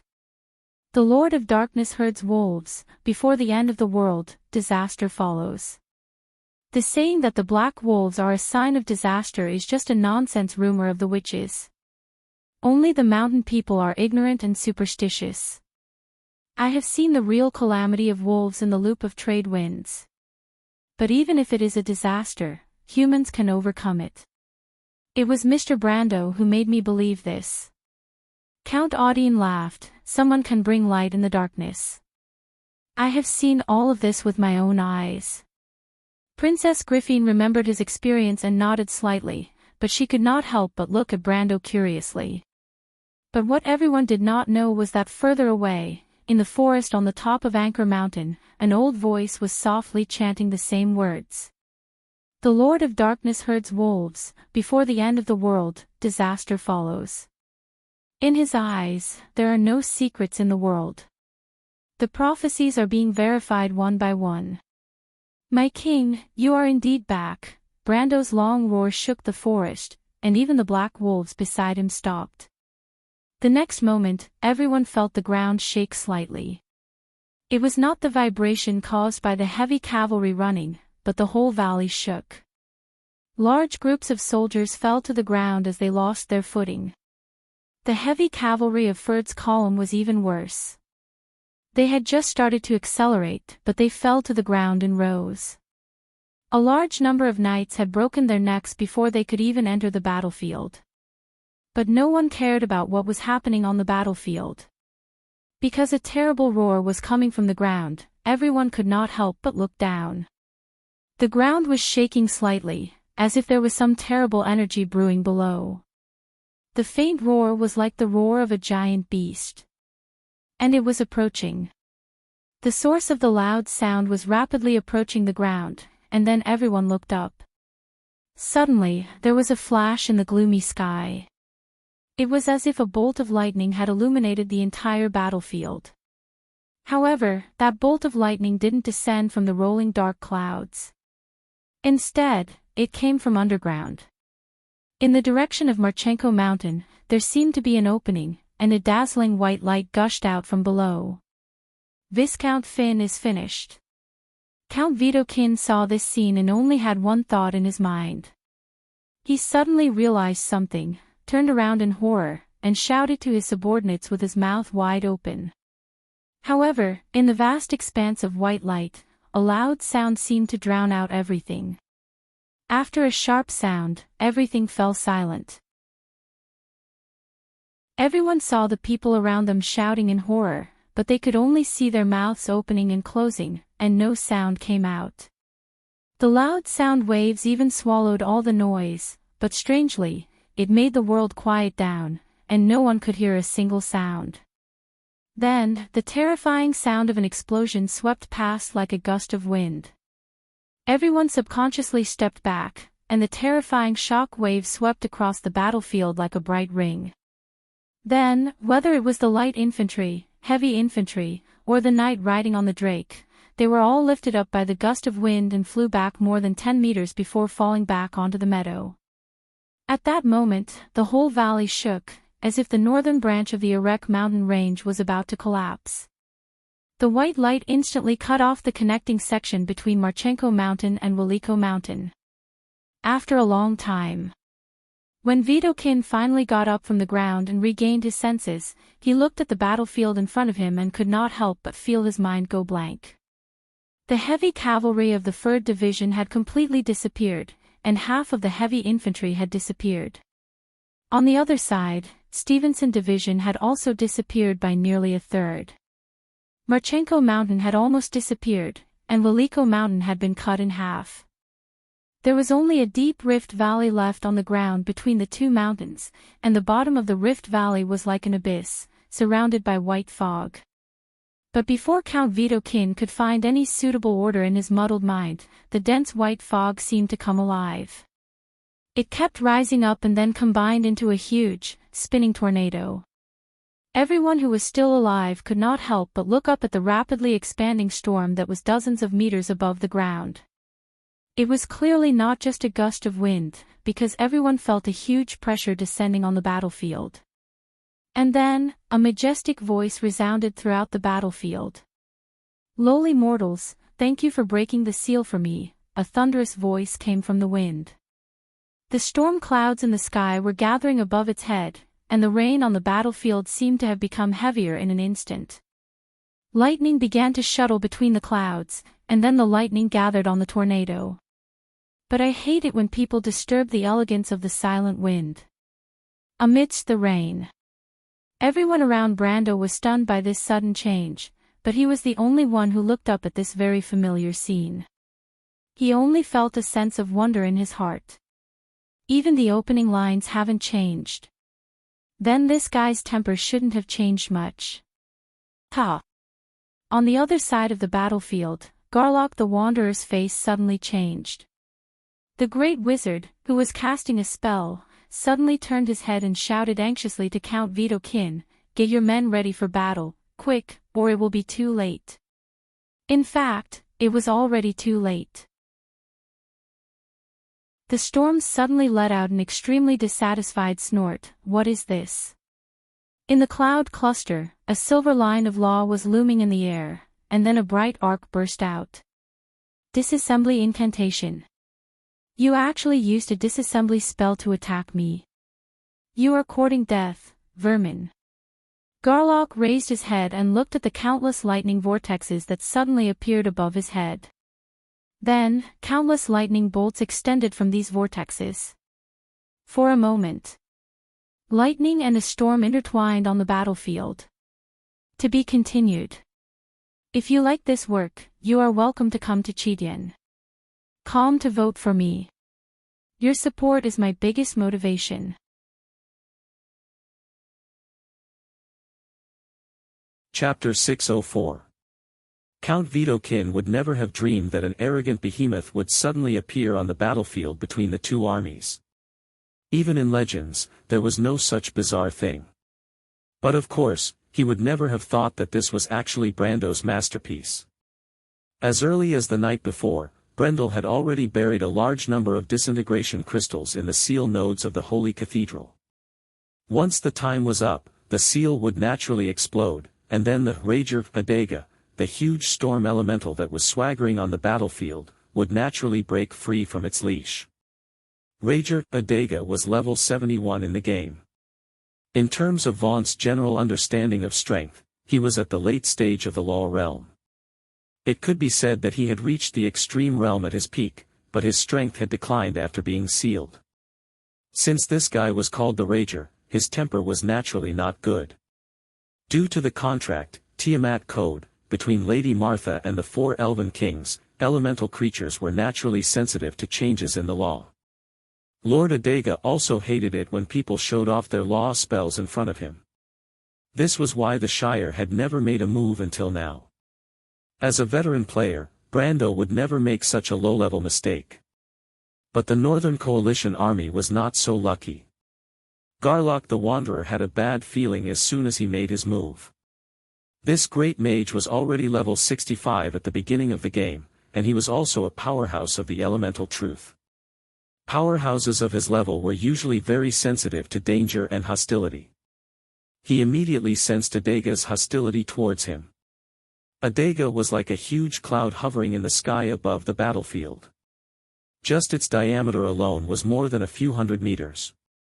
Gray clouds were constantly churning in its body, occasionally releasing one or two bolts of lightning. Everyone had to look up to see the full appearance of this lord, and in the position of its eye sockets, there were two huge lightning vortexes, like electric balls. As soon as this behemoth appeared, the soldiers of the Northern Allied Army immediately let out a terrifying scream. God, it's a monster. Nonsense, that's an elemental creature. So big. There were quite a few people who turned and ran, but Adega did not intend to bother with them. With a soft sound, a golden lightning arc flew towards Garlock, who was in the middle of the battlefield. The old wizard's face turned pale. Elemental creatures had a long lifespan, so they were much stronger than humans of the same level. Not to mention, this one had been sleeping for countless years, and its strength was one level higher than him. He quickly raised his right hand and shouted, "Law, stop it." A transparent hexagonal shield floated above him, each side blocking the front of an electric arc. When the two sides collided, the electric arc immediately scattered into electric snakes that splattered in all directions. Adega didn't expect the human below to have some strength. Of course, it was also because his strength had declined. He couldn't help but feel a little angry. It took a deep breath, and the clouds that made up its body suddenly expanded. At this moment, a storm was forming in the outer sea of Ampere Seal. Heavy rain fell again, and Adega seemed to be drawing energy from the storm. An arm made of dark clouds suddenly grew out of its body, and then with a whoosh, it crossed half the distance of the battlefield and slammed down on Garlock's head. Although this huge storm elemental was huge, it was not cumbersome. Due to its speed, the soldiers on the battlefield seemed to have just seen the change in the clouds in the sky. The next moment, a giant fish, nearly 20 to 30 meters wide, made of dark clouds and intertwined lightning, was right in front of their eyes. There was a loud bang. The lightning sparks seemed to converge at one point, but as if they had encountered some kind of obstruction, they spread out from this point, forming a spiderweb that threw back countless electric sparks. The scene was like a rushing current hitting a rock in the middle of a river and splitting it to both sides, except that the current was made up of golden red lines. The electric arc was thrown back, and behind Garlock was a dense phalanx of longbowmen. These ordinary human soldiers immediately suffered. The electric current washed over their position like a flood, and dozens of longbowmen were burned to charcoal before they could even scream. The luckiest one lost at least an arm. After the electric arc, the old wizard below was revealed. Garlock's face was pale, and his right hand was trembling slightly. He had to thank the amber sword for not requiring guidance for most of the protective spells. Otherwise, the power of this slap alone would have shaken him to the point of foaming at the mouth and paralyzing him. Elemental creatures were natural elementalists, but this did not mean that they were weak. In fact, unlike the weak races like the Iron Folk, most of the high-grade creatures were capable of both magic and martial arts. A powerful elemental lord like the Storm Elemental, after reaching the peak of the realm, would not be inferior to an elemental-activated warrior in physical strength. Adega's attack missed again, and the bad-tempered elemental master suddenly flew into a rage. Countless lightning bolts shot out from his body and landed on the battlefield, taking out his anger on the ordinary soldiers. It could be said that he was the most shameless boss in the history of Erewhon. A large number of casualties suddenly appeared on the battlefield. Count Vitokin almost blacked out when he saw this scene. At this time, Duke Cypher, who had been supervising the battle from the back, finally could not sit still. Although everything that had happened in the past 2 days since the appearance of the Ash Sword Saint was beyond his expectations, he finally felt that things were getting out of control. It seemed that Her Royal Highness was not so easy to catch. Although he cursed in his heart that Her Royal Highness had been killed by Adega's lightning, Duke Cypher still had to order his personal knight to take action. Before Adega had time to retract his palm, a dazzling golden flame suddenly burned out of thin air in the torrential rain. A long sword burning with raging flames slashed down with this flame, cutting right into Adega's hand. After all, elemental creatures were not incorporeal creatures like ghosts, not to mention that in the Amber Sword, even incorporeal creatures would suffer half of the damage. The Storm Elemental had 25% physical damage immunity, but this sword still directly cut off its palm. To outsiders, the Storm Elemental was just a whirlwind, and even if its hand was cut off, it could still be reattached. But in fact, elemental creatures were also creatures, and any part of its body was the most direct reaction of energy. It could absorb the power of the storm, but it did not mean that it was the storm itself.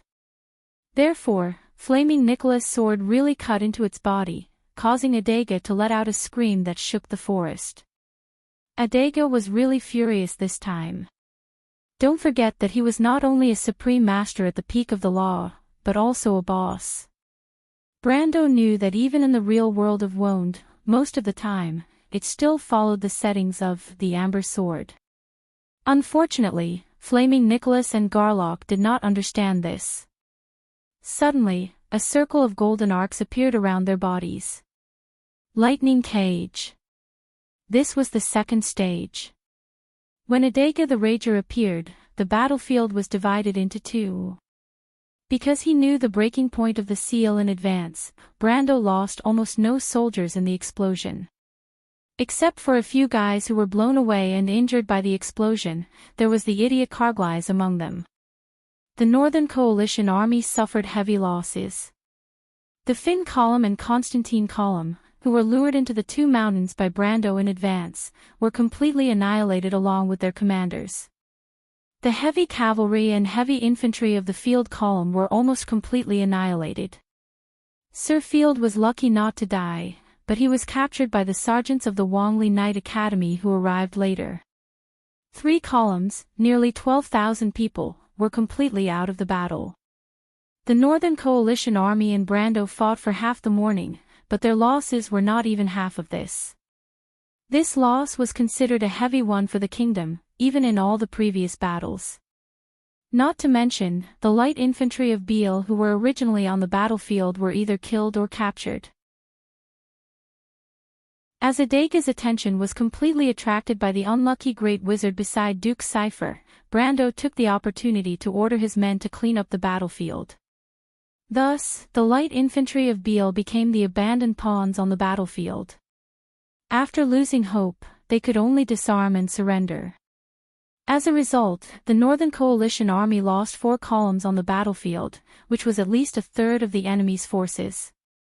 Moreover, the monster Adega was still here, and the Northern Coalition army still had a lot to do. Brendel raised his head and looked into the distance.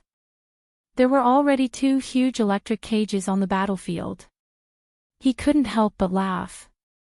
This time, Nicholas the Blazing and Garlock the Seeker were going to suffer a big loss. Sure enough, Nicholas the Blazing and Garlock the Seeker were shocked by the circle of electric current that appeared around them. They were both elementalists, and as long as they stepped into the elemental realm, each of them would have their own unique line of law. One truth was that it was difficult for the laws of the outside world to enter their bodies without touching their line of law. This was just like how Brando had difficulty controlling the line of law and using the true hit skill to control the Temple Knight.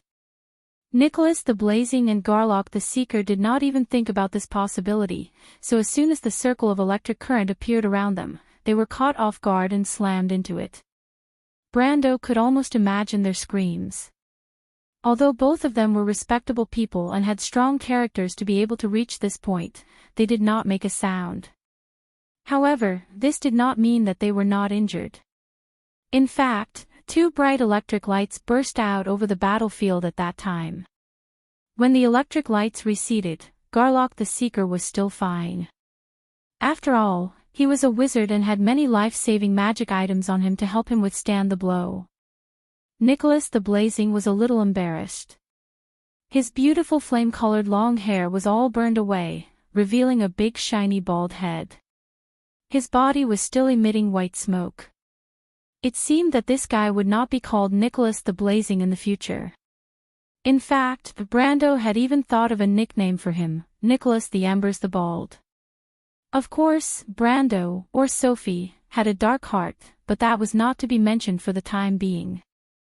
In fact, he had already expected what would happen to Nicholas the Blazing and Garlock the Seeker. The lightning cage was a sign that Adega the Rager's battle had entered the second stage, and this world was no exception. This was actually a boss skill. There was nothing strange about it, but one of its biggest features was that it could ignore the influence of the lines of law. Probably only elemental creatures, who were naturally sensitive to the laws, could create such an incredible skill. The actual effect of this skill was that unless you remained still and did not leave the range of the lightning cage. Otherwise, once you touched the arc, you would immediately lose half of your life. Although the damage of this skill could be absorbed by some magic equipment such as shield rings and life-saving amulets, it ignored all defense and magic damage reduction. In other words, even if Brando had more than 100 will, he would still suffer the same amount of damage. In the beginning, the players had a hard time dealing with this skill because the lightning cage would last for 10 seconds and was cast on all targets with Adaga's aggro on the field. This meant that you could not dodge in these 10 seconds and could only stand and defend against all of Adaga the Rager's attacks. This was a nightmare for the players at that time. But what made Brando a little funny was that this skill was not so threatening to Nicholas the Blazing and Garlock the Seeker. When the players first explored this boss, their levels were not as ridiculous as these two. One was level 70 and the other was level 71. At that time, the highest level of the players seemed to be level 55. It could be said that Nicholas and Garlock were fully capable of resisting Adaga the Rager for 10 seconds, but they were at a disadvantage because they were not familiar with the skill. Most of these elemental creatures came from ancient times, and their skill system was completely different from today's. Before Brando could finish thinking, he heard a thunderous roar on the battlefield. Ha ha ha, stupid mortals. Adaga's laughter was extremely arrogant. It seemed that it was very proud of its success. Under my lightning cage, you'd better obediently wait for the lightning's judgment. If you act rashly, you'll only lose more than you gain. The loud voice echoed on the battlefield. F***ck Brendel almost spat out a mouthful of blood. Even though this guy's title was Adaga the Rager, the players actually called him Brain-Dead Adaga. This arrogant guy had an extremely bad habit of showing off his skills, as if he was afraid that others would not be able to defeat him. Brendel did not expect that he would behave the same way here. Nicholas the Blazing and Garlock the Seeker were both masters of Erewhon who had been famous for a long time. They were very sharp. They looked at each other and saw the same meaning in each other's eyes. Sure enough, as soon as the lightning cage appeared, the two of them would be immobilized, and then Garlock would cast a defensive spell. For a while, Adaga could not do anything to them. At this moment, the battle was in a stalemate, but it was obviously in Brando's favor. In the eyes of the princess, this was the best time to retreat. If Adaga could delay the Northern Coalition army here for a day, they might be able to escape Ampere Seal completely. However, they did not expect that Brando did not seem to have any intention of retreating. Instead, he stood in the pouring rain and watched the battle calmly. What the hell was this? The princess was too embarrassed to give orders to Brando, so she called Freya over to ask what was going on. Unexpectedly, the future Valkyrie of the kingdom also replied with a natural expression, Brando is like this. It's as if he doesn't know what's important and what's urgent. When he was escaping in Butchie, he was clearly about to die, but he still learned first aid from me. It's so infuriating. I'm not asking you about his character. The half-fairy princess sighed and said, Freya, why don't you ask Mr. Brando if we should retreat first? Freya finally understood and nodded her head seriously. She then led her warhorse over to inquire about the situation. Retreat? Brando was slightly stunned. At this time, the Mar Highlands Sanctum Ruins dungeon was already in battle mode. According to his experience in the game, players who chose to leave the dungeon area at this time would become Adaga's main target. Although he did not know if the real world of Wound had such a ridiculous setting, Brando did not intend to provoke this somewhat muddle-headed elemental master. No, we can't retreat now. Exactly the opposite. Let everyone rest for a while, we'll prepare for the next battle. Brando raised his head. Cruz's people had not yet appeared on the battlefield, and he did not think that the Holy Cathedral of Fire would give up so easily. Even if Cruz's people did not intervene in Erewhon's civil war, it was natural for them to help them deal with a wind elemental. The battle was only halfway through. To be continued. If you like this work, you are welcome to come to Chidian. Come to vote for me. Your support is my biggest motivation.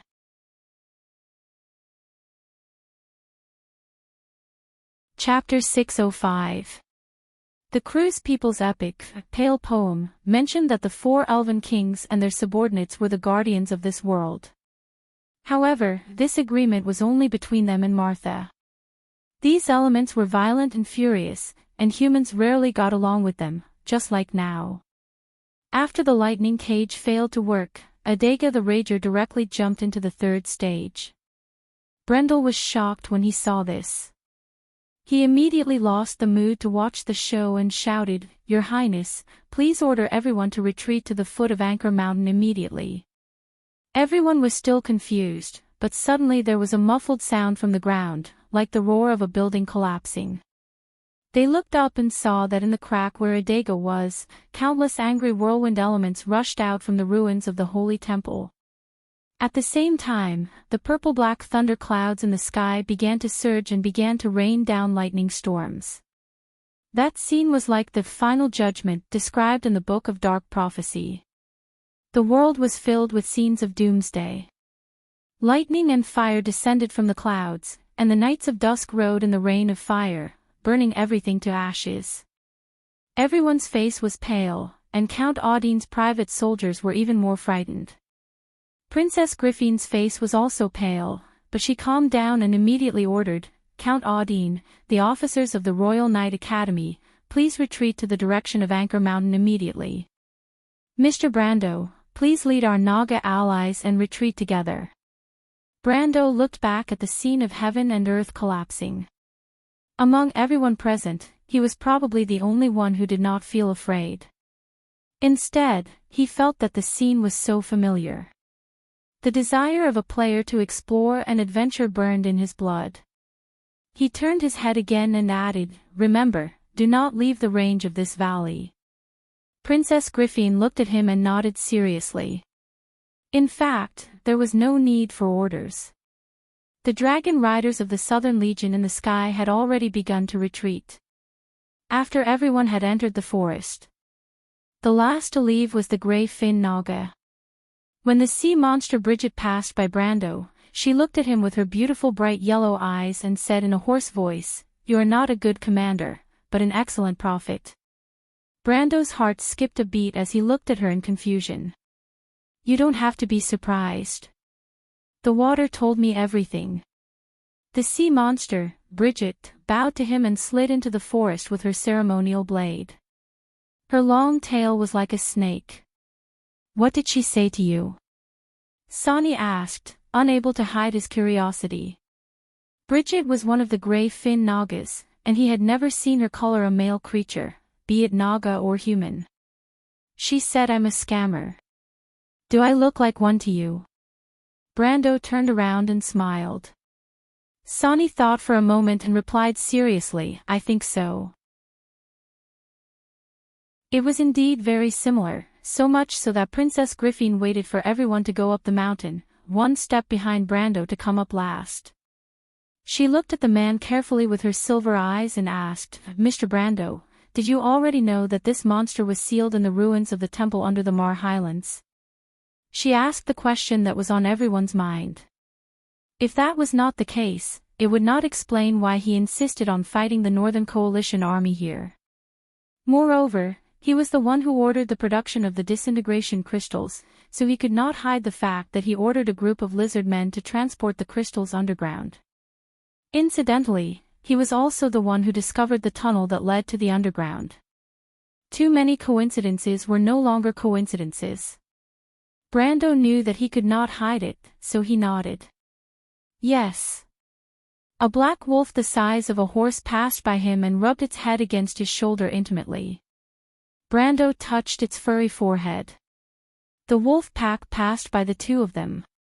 The princess had only heard of such a strange scene in legends, and she could not help but hold her breath when she experienced it for herself. The Erech Highlands was once the holy land of the Silver Elves. There are many secrets buried here.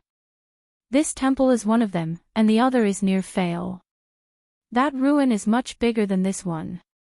The ancient war buried a lot of history underground, but it is still recorded in the ancient books of the wizards. Brando answered. The princess was silent for a while. She already knew that Brando knew many secrets that ordinary people did not know. But no one knew how he grasped all this knowledge, as if he was born to know everything. She thought for a while and asked, "Mr. Brando, No, the descendant of the Sword Saint. You said that you know nothing about your grandfather's deeds, but your experience is like a legend to us. You overcame difficulties that ordinary people could not imagine to reach where you are today. We all know that your future is limitless. If you want, status, power, and even, women are all at your fingertips. But why did you choose to help me? There was one thing that she did not ask.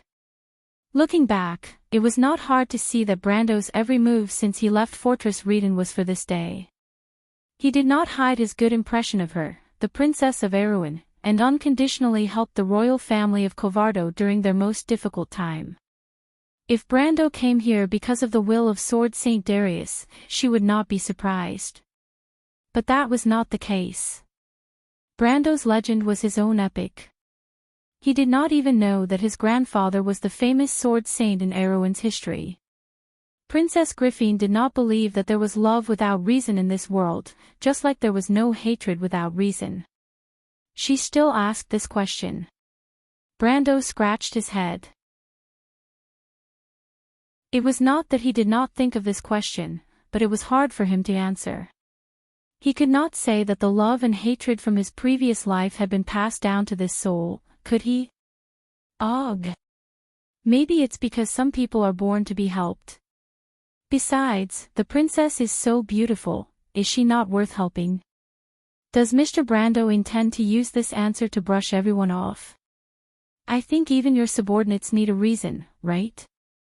Griffin asked calmly. This really hit Brando's Achilles heel. He turned around and noticed that Carglass and Amandina were quietly observing the situation. Indeed, his actions in the past could cause people to gather around him to not ask for a reason. They believed that he could lead them to create a miracle. But saving an aging kingdom required more than a miracle. One day, they would need a common goal. Actually, I don't understand either, Your Highness. But I believe that the kingdom also had a revival, but it was fleeting. One or two strong people could not change history. Perhaps what the kingdom needs is not just strength, but what kind of purpose does this strength serve? Is it to eradicate all the wrongs of the kingdom, or to maintain its corrupt rule? Don't you already have an answer in your heart, Your Highness? And your answer is my answer. Brando replied slowly. He closed his eyes. Others thought that he was talking about the second revival of the kingdom, but Brando was actually talking about the last revival of Erewhon. That was the final scene of the kingdom's drama, but it was a regrettable one. Griffin looked at Brando in a daze and clenched her fists. She had already thought of this answer in her heart. But she closed her eyes and forced herself not to cry because of her emotions. She wanted to maintain the rule of the kingdom. It was not because the royal family of Covardo had to last for generations. It was because she wanted to inherit the ideals of the late king and herself, to recreate the most glorious era in Erewhon's history. But her glory did not belong to the nobles, but to the entire kingdom, everyone. Even if the royal family of Covardo no longer maintained their rule, she would not let the glory of the Holy Church fade away. From then on, Erewhon would shine in Wone's history as a kingdom, and not as a vassal of the nobles. Just like the vow that King Eric made on this land, the Lionheart sword did not mean that the rule of this land would continue forever, but that the glory belonged to the people of Erewhon. Until that moment, this ancient kingdom would become strong from the inside out, and radiate new life and vitality. Brando silently looked at the weak girl. She had never had a companion in history. Other than a few players, no one knew the true ideals of the princess. Even the nobles who supported her did not understand why she insisted on it. In order to gain the support of the royal party, in order to gain the support of Duke Erec, she had to compromise time and time again. Some players even slandered her as a political prostitute, but she had to maintain the rule of the nobles in order to achieve her ultimate goal. But the development of history did not always go as expected, and this was the tragedy of the princess. She had to go against her ideals time and time again. Although she tried her best to make up for it, in the end, it was hard to change it. When she finally decided to give up the past and focus on moving forward, the new nobles that she had promoted and the royal party who supported her immediately abandoned her. Perhaps she should have jumped out of this outdated mindset from the beginning and won the support of the people who should support her. But she was still a princess who grew up in the royal family, and she deeply feared the power of the nobles. But finally, there was someone who stood behind her. Perhaps this is a change, Brendel thought to himself. It made her understand that she could not only rely on the nobles of the kingdom. There were many people who wanted to change this ancient kingdom, such as Freya, Amandina, and even the descendants of nobles like Carglass. It was just that they could not say it out loud, and they could not see through the fog of history. But he could see everything in the future at a glance. He did not even need to guess. History and the future were within his reach. Brando understood what was right, and what was wrong. The nobles in the north were obsessed with the power of the past, and all their efforts were just to continue the current situation. But there were still people who were determined to get rid of the old abuses, and understood that this ancient kingdom must be reborn from the ruins. He looked back and saw Carglass lying on a simple stretcher not far away, winking at him. Amandina nodded at him with a smile, as if she was relieved. Princess Griffin also took a deep breath. She could not help but look over Brando's shoulder, and her silver eyes reflected the scene of Adega rampaging through the Northern Coalition army in the valley. She sighed softly. "Thank you, Mr. Brando. Although the people of Erewhon will inevitably kill each other, after losing half of the Black Blade squad, the nobles in the north will reconsider their position.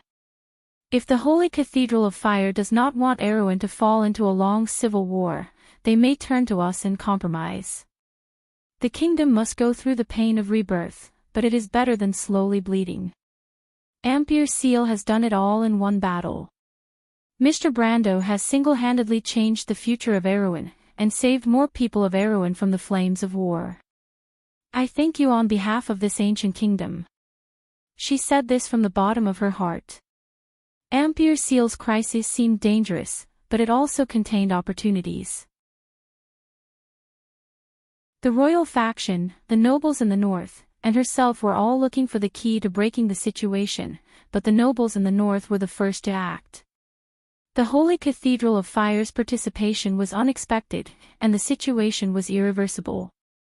But at this time, Brando single-handedly changed the whole situation. She had seen many people, but the young man in front of her was like an anomaly. He had power and strength, but she could not see the sophistication and cunning that the nobles in the kingdom usually had. Even she herself was unavoidably branded with it. That was why she could treat herself and others as political chips without batting an eyelid. But Brando did not have it. She could understand this in just a short time. She could not understand that kind of free, unrestrained, and determined temperament. Such temperament was ridiculous and childish in the eyes of the nobles, but perhaps it was this kind of person who could change history. Her Royal Highness looked a lot more relaxed. But Brando shook his head, and had to hurt her mood. "Your Royal Highness, I'm afraid it's not that simple. You think too simply of the Holy Cathedral of Fire." He was not being an alarmist, but he had seen the greed and arrogance of those guys with his own eyes. Erewhon's people had lost their honor, but how could the descendants of the Flame King not be the same? It was just that the Cruz Empire was rich, and Erewhon was in a precarious position. Princess Griffin frowned slightly. "Mr. Brando, you mean the Holy Cathedral of Fire will tear up the Sacred Covenant and intervene in Erewhon's civil war? This is impossible." Indeed, this was something that had not happened in 1,000 years. But today was different. Brando knew that the arrival of the great demonic wave was just around the corner. Many prophecies only mentioned this huge change in words and phrases. The Holy Cathedral of Fire had a long history, and it was impossible for them to be unprepared. In fact, the upcoming Holy War was just one of a series of chain reactions brought about by this change. The reason why the Holy Cathedral of Fire attached so much importance to this Holy War was because of this. They would never compromise with a vassal state at this time. not to mention that the fragment of the flaming blade was still with him. Although the flaming blade was not something that he had to get, of course, it was tempting to get the divine artifact, but there was more than one divine artifact in the world, and it was not worth it to lose his life for it. But now he had no choice. Orthless had already told him that the divine artifact was bound to him. Simply put, unless he was killed, the flaming blade would belong to him.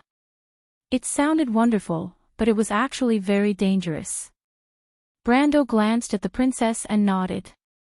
Her Royal Highness did not know that history was at the most critical moment of change, so it was understandable for her to make a mistake in judgment. Moreover, Erewhon had been under the rule of the Holy Cathedral for centuries, and no one dared to underestimate the Holy Cathedral. Princess Griffin was silent for a moment. She did not know how to resist if the Holy Cathedral intervened. Although there was still the Holy Cathedral of Wind, the Wind Elves of St. Tassel would never intervene as long as Cruz did not try to annex Erewhon. She could not help but bite her lips, and unknowingly, her lower lip was bleeding. But Brando looked up. The sky was covered with dark clouds, and in the valley below, Adago was fighting with the Northern Coalition army. But it was at this time that Brando felt a strange aura in the sky. It was as if a stone had been thrown into a calm lake, causing ripples to appear on the battlefield. Brando, that's the reaction of the portal. Orthless's voice suddenly sounded in his mind. I know. Brando nodded. He was too familiar with it. In the future battlefield of Wound, mass teleportation was one of the most commonly used tactics. When a large-scale portal was opened, it was often the most shocking scene on the battlefield. But this time, the teleportation in the sky made Brando's heart palpitate. That was the Door of Flame. Above the Sea of Ampere Seal, there was a world of water between heaven and earth.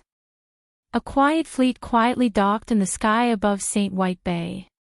The Erewhon Royal Fleet's flagship, Victory, the Royal Navy's officers were lined up in the heavy rain, as if waiting for a review.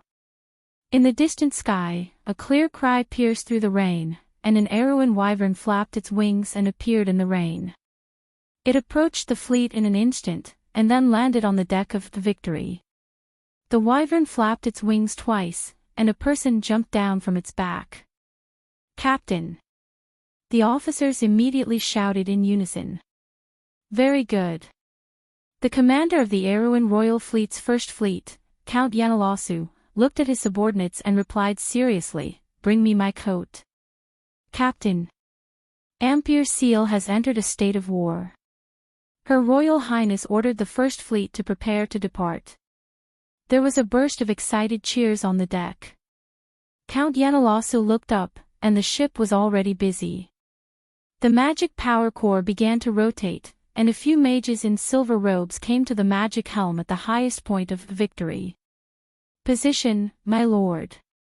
The helmsman of the Victory, the silver-robed mage, Silver-Flamed Darwent, asked calmly after confirming that all the procedures were in place. Count Yanalasu looked back at the vast curtain of rain. Anchor coordinates, 128, 22, all fleet in position, status level 1. Activating the secret anchor point at St. White Bay, codename, Battle of St. White. Listen to my orders, prepare to jump. P.S. It was a bit difficult at first, but I forced myself to write it and it became smooth, so it's a bit late today. I'll apologize first, hee, and ask for votes. By the way, I drew a Roman image when I was bored. Let's see how to send it to the starting point later. Everyone can refer to it. If you like this work, you are welcome to vote for it at the starting point, Chidian. Calm. Your support is my greatest motivation.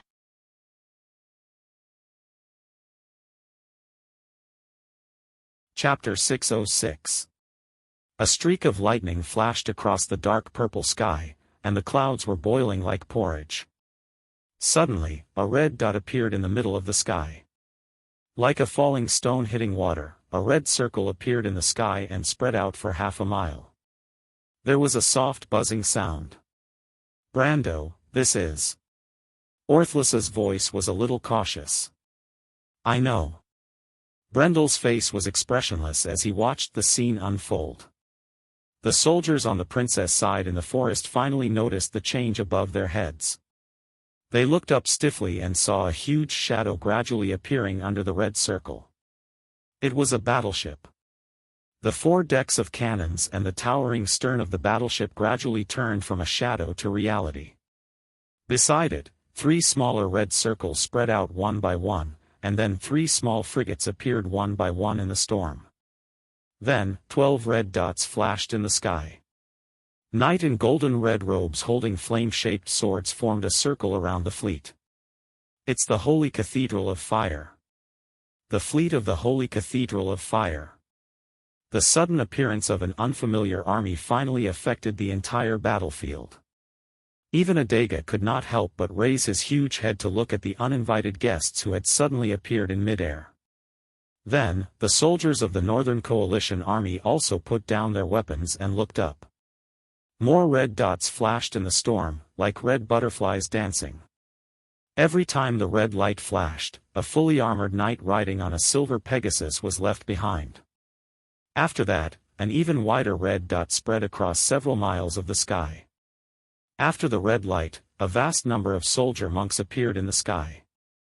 Each soldier monk had a pair of flaming wings on their back, as if they were golden angels. The battlefield was silent for a moment. The goddess of golden flame at the bow of the ship, 13 sails, 4 decks, 110 cannons. Brando looked at the scene in front of him and could not help but shake his head gently. The Ash-class battleship, the Perrin. The Knights of the Holy Cathedral. The Holy Cathedral of Fire's armed forces, the Scepter of Fire. The 13 green sails spread out into a pile of green clouds in the storm. The giant ship in the sky was slowly turning, and the goddess at the bow of the ship was shining in the storm. It was the goddess of golden flame at the bow of the ship. The 4 battleships turned one by one and aimed at the storm elemental Adega with one side of the ship. Adega had been sleeping for nearly 1,000 years, and it had never seen such a thing before. But it was at this moment that it keenly felt a great danger looming over it. Cruz's orders came in the wind. Wizards in position.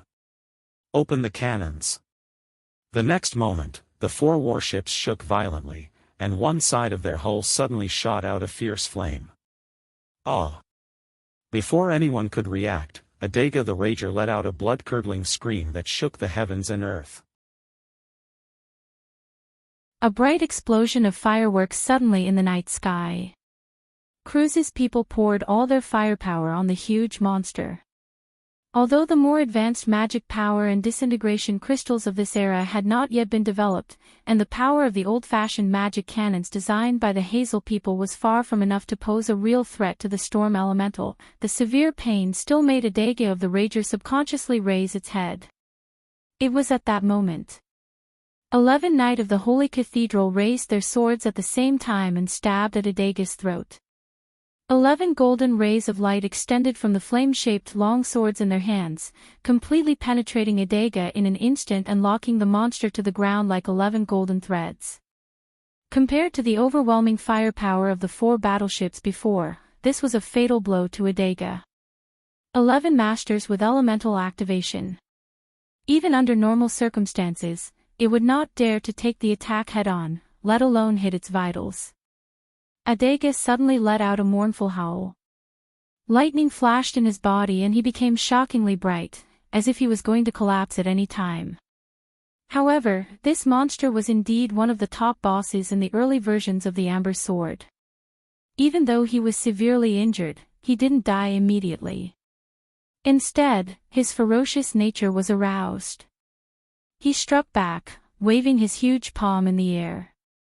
The storm elemental was huge, and this palm almost covered half of the battlefield.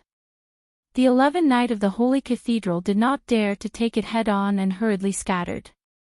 The 3 frigates behind them were in trouble. One of the ships was directly hit by Adega. Just as the cyan protective shield lit up, it instantly emitted a blazing white light. Then, with a loud bang, it was smashed into pieces by Adage's slap.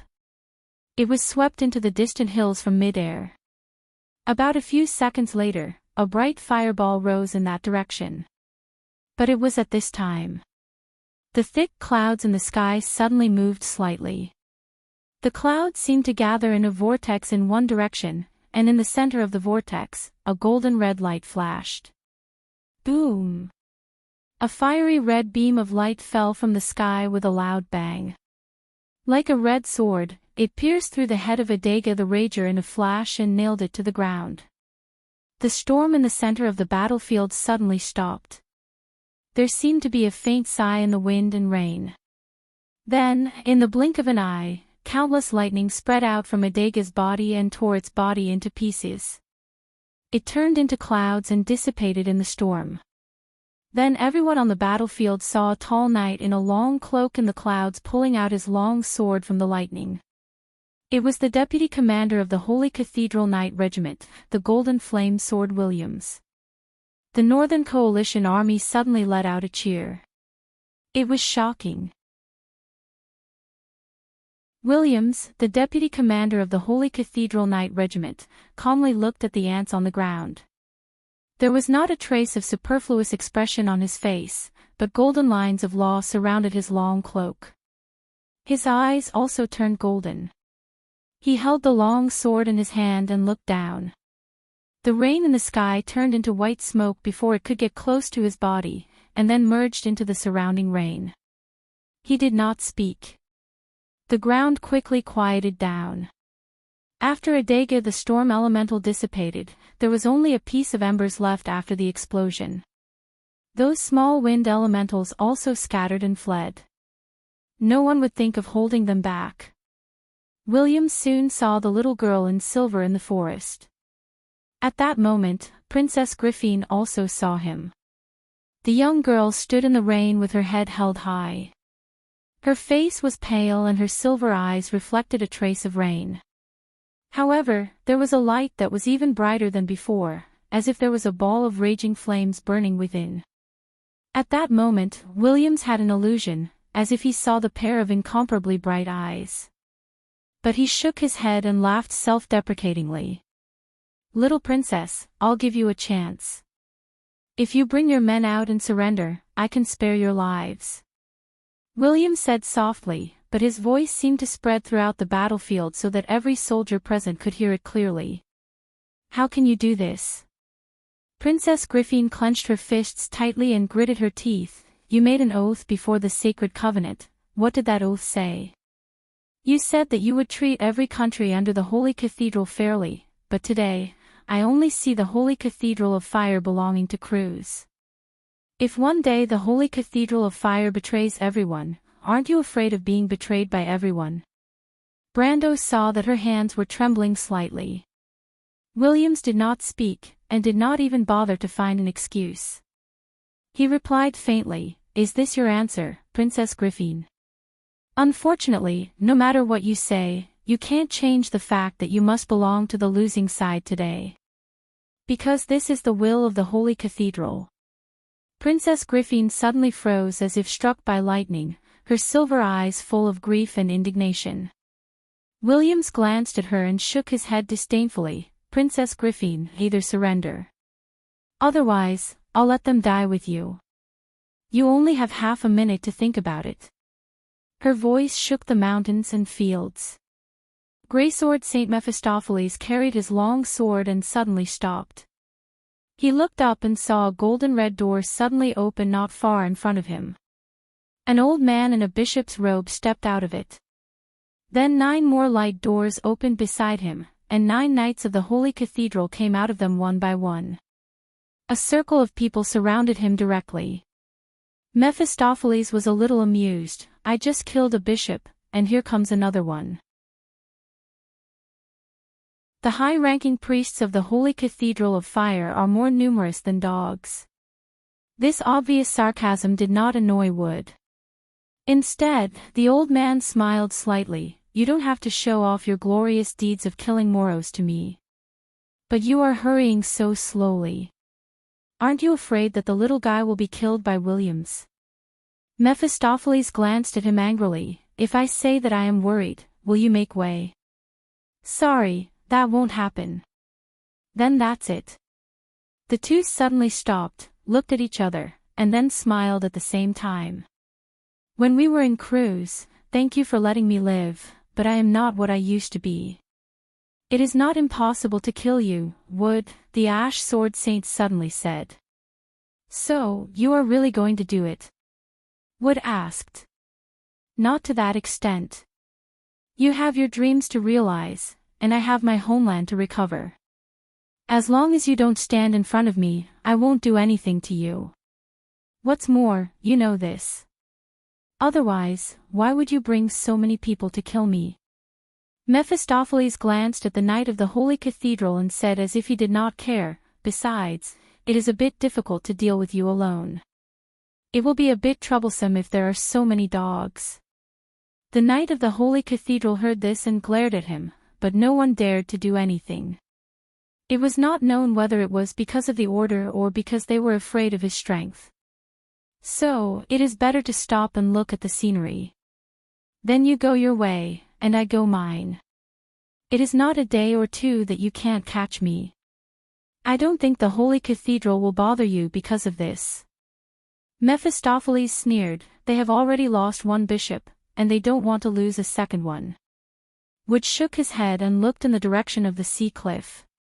In the distance, the sea was surging with dark clouds.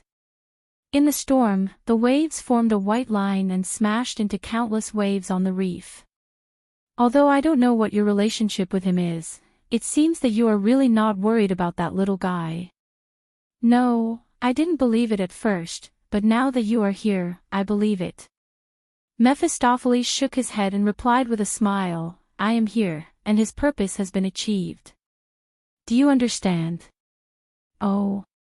Wood was slightly startled, he already knew that I was behind this. Could it be that Tumen is also an Ampere seal, and he told him? No, the Ash Sword Saint laughed happily, he just guessed from the beginning that the Holy Cathedral of Fire was involved in this. It was not because of you, but because of Moros. Wood frowned and looked at this guy suspiciously. Due to some special reasons, he had once let the other party off in curluts, but he also understood that the other party would never appreciate it. The other party was smiling so happily, it must be because the Holy Cathedral of Fire had suffered a loss somewhere. Moros killed Princess Magadol. He thought that he could hide it from everyone, but there is always a mistake. He must have never dreamed that his identity would be guessed. Mephistopheles smiled and said word by word. That young man is really sharp. Wood's eyebrows raised, and his face suddenly changed. Time's up, Your Highness, what is your answer? There was silence on the battlefield, as if after the sound of fighting had receded, only the sound of the rain was left. But after a moment, William's voice sounded again. Arrogant and contemptuous. Brando saw Princess Griffin standing in the rain in a daze. He was about to walk over, but he did not expect the princess to turn around first. In the pouring rain, the half-elf girl's silver eyes were filled with determination. Mr. Brando, I have decided to surrender to the nobles of the north. Brendel could not believe his ears. He stared at the princess with his mouth agape. But Princess Griffin said softly, after I die, there is still one person in Erewhon who can pick up this dream. I believe that person, I believe that he did not lie to me. She raised her head and looked at everyone in the forest. If these people survive today, one day, they will be the seeds of Erewhon's future. Your Highness. Mr. Brando, I only have one request. She looked at Brando, and her eyes were amazingly bright. Please save my brother, because even if he can't be king one day, I at least hope that he can live well. This is my only wish, Mr. Brando. She took out a crystal and put it in Brando's hand. This is the anchor key. Only it can provide an anchor point for the royal fleet. Father built this fleet with his own hands, and he gave it to me personally. Now I entrust it to you. Princess Griffin suddenly smiled, and tears slid down her cheeks. Mr. Brando, I hope you remember that there was once a princess of Erewhon who fought side by side with you. I hope the kingdom will last forever. I hope that one day our dream can really be realized. I really hope that your sword will always shine, Erewhon." Brando stared blankly at the princess who was crying in front of him. This was the second time he had seen her cry. She was no longer the strong image in history, but she was the real princess of Erewhon. He covered her mouth with his hand. There was no need to say anything. At that moment, time seemed to freeze. Brando pulled out his sword and stepped past the stunned princess. He had already raised his head and replied softly, "There is no need to say anything, Your Highness. Please have hope. Don't give up your dream. Because today, history will not repeat itself. The future of this kingdom, I will personally change it for you to see. And from this moment on, everything in the past has already disappeared. There will no longer be the crying of Butchie, and no more crimson sorrow. Here, the kingdom has not deviated from the path of glory, and everything can still be salvaged." Not far from him, the female knight Maynard who heard his words raised her head as if she had been electrocuted. But Brando had already raised the Halran Gaia in his hand and pointed at the person in the air. "Williams," Brendel yelled, 40 years later, "the accounts. Today, I represent those people from that day, to ask you to pay it back. Are you ready?" The forest was silent, and the entire battlefield seemed to be left with only the silhouette of a single person. And in front of him was the huge fleet of crews. To be continued. If you like this work, you are welcome to come to Chidian. Calm to vote for me. Your support is my biggest motivation.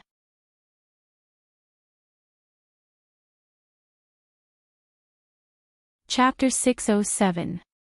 Williams. The total account after 40 years. Today, on behalf of those people, I am here to ask you to pay it back. The young man's voice echoed throughout the battlefield. Other than his voice, the battlefield was silent. He stood on top of the forest, facing everyone, as if there was another world in front of him. The army of the Holy Cathedral of Fire was still there. But that moment was destined to be forever frozen in everyone's memory. Time flew by, and after they grew old, whether it was enemies or allies, there would be a day when they would remember everything that happened at this moment. It was a door of memory that had been opened, and behind it, time flowed like a river. Although it was quiet, it had the power to see through people's hearts. The veterans present finally remembered that a few centuries ago, their ancestors had also defeated the same enemy fair and square. Because Erewhon had not only lost his honor, but also his courage. But today, there was finally someone who stood in this position again. He picked up his sword, and there was a faint shadow of another person on him. That person stood on top of the holy white rock, with a smile in his eyes, looking at the kingdom. His vision was so deep, as if it was an arc in the sky. In Princess Griffin's eyes, history strangely overlapped, and the burnt yellow line seemed to outline an old picture. But the glorious impression in the picture was fading, and finally, only the back of the young man in front of her was left. The sound of the battlefield seemed to have been sucked out. Reckless. Williams's eyes darkened slightly. He raised the flame-shaped sword in his hand and was about to say attack, but before he could open his mouth, a violent swirl of air rushed towards him.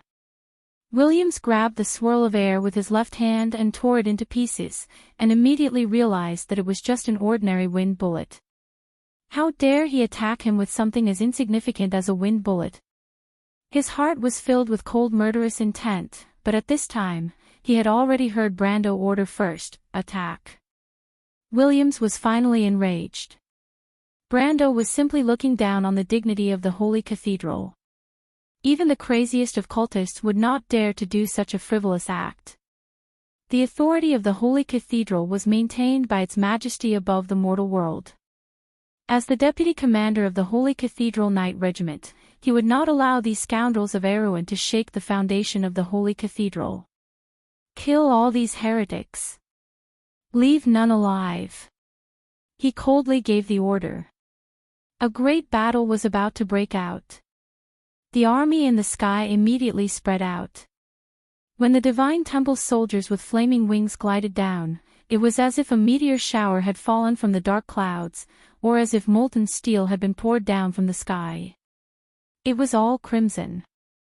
The 11 Templar Knight also charged towards the Anchor Mountain.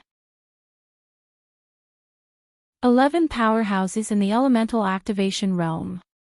This was a force that even Erwin's entire country could not resist. Each of these proud knights had reason to believe that as long as they took action, victory would be as easy as crushing dry weeds and smashing rotten wood. However, a flag that seemed to be burning with golden flames suddenly appeared in their vision. The golden battle flag entered the battlefield. A dazzling radiance shrouded the entire valley in an instant. Amidst the radiance, Vampire Princess Andrea's dress seemed to have ignited with a layer of abyssal flames. After the flames subsided, a shiny, pitch-black armor appeared on her dress. Everyone around her saw that the vampire princess suddenly turned into a blood-like liquid when the Holy Cathedral Knight of the Holy Cathedral of Fire moved, and then slowly seeped into the ground.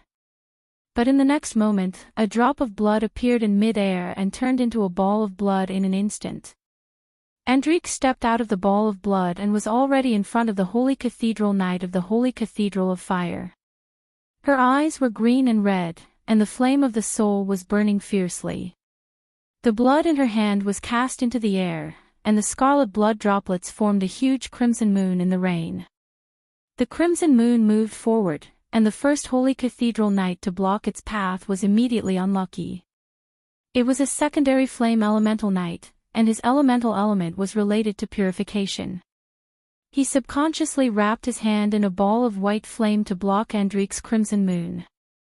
But in the next moment, he let out a terrible scream. His law of purification immediately counteracted the soul damage of the crimson moon, which was also an element unique to most undead creatures. But Enrich not only had the soul elemental element, she was also a rare dual elemental user.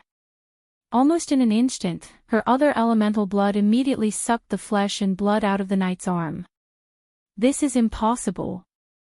The Holy Cathedral Knight hurriedly withdrew his hand as if he had been electrocuted.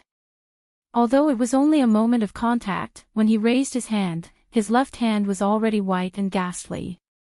The rest of the Holy Cathedral Knight were shocked.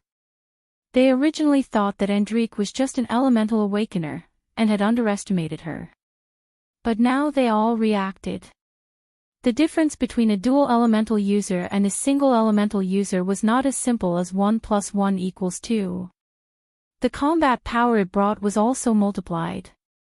Elemental awakeners were naturally stronger than elemental awakeners, but it did not mean that there was an absolute suppression in combat power. Absolute power was absolute power, and combat power was combat power. These were two different things. Just like how Brando could often rely on the Planeswalker system to challenge people of a higher level. But just as they dispersed, a silver-white figure entered their field of vision. If it was possible, at that moment, all the Holy Cathedral Knight of the Holy Cathedral of Fire would have immediately cried out in their hearts, F***CK. The silver fairy princess who appeared in front of them was riding a holy white single-horned dragon. The spear in her hand was more like a sharp sword. She was wearing a pure white robe, and underneath, a shimmering chain mail could be seen. The Silver Elf Dragon King Cavalry. The single-horned dragon that Metasha was riding was said to be a descendant of the Silver Dragon King, Rodian. It was said that its bloodline was the closest to the pure-blooded dragons. It was a silver species and had extremely high intelligence. They lived together with the Silver Elves and were one of the Silver Elves' closest companions. The spear in her hand had even more origins. According to the ancient Elven language, the name of this spear should be Wiro, which meant immortal. Legend said that this spear was an imitation of the spear that the Azure Knight pierced through the dome. There were only 130 spears, no more, no less. Therefore, the Silver Elf Dragon King Cavalry was only 130 at the beginning. That was the top army of the 14th grade. For a moment, the 11 Holy Cathedral Knight almost wanted to turn around and leave. The Silver Elf Dragon King cavalry had always been just a legend. In ancient times, they had participated in the final war with the Twilight Dragon, although they were cannon fodder. But that was a legendary era in itself. Later on, this mythical army had even been absent from the war against the Darkness Dragon. But today, she appeared in front of them again, making people suspect that the Twilight Dragon had returned to the world. But fortunately, someone finally reacted and shouted, "Don't worry, she's just a heroic spirit. She only has the strength of an elemental awakening." But even an elemental awakening was unsettling. The key was that there seemed to be many elemental-level powerhouses among the enemy. After all, it was impossible for an elemental ranker to be unknown anywhere, and the key was that in their impression, there were no such people in Aween. In a breath's time, the Shire and Ropar also appeared on the battlefield. The Shire was now wearing a silver robe. He looked more like an artisan wizard of Buga than a highland wizard. He had also matured a lot. He held a thick giant book in his hand, letting people know his profession at a glance. A scroll wizard of Buga. But what surprised Brando was that the Shire's elemental level was actually time. This was also one of the top elemental levels, and it complemented his space. This guy's face was also unusually good. Ropar's change was the smallest among them. This lizard man lord only had a few more battle tattoos on his body, and his elemental level was naturally related to fire. As soon as the four appeared, Brando immediately ordered in his mind, "Delay these Holy Cathedral Knight and buy me some time." At the same time, the 11 Holy Cathedral Knight also understood that it was impossible for them to break through the enemy's defense line immediately. Although Andrique, Metasha, the Shire, and the Fireclaw Lizard Man Lord Ropar were only elemental awakening, the difference between elemental awakening and elemental activation was less than one level, and the key was that the abilities these guys had mastered were frighteningly strange.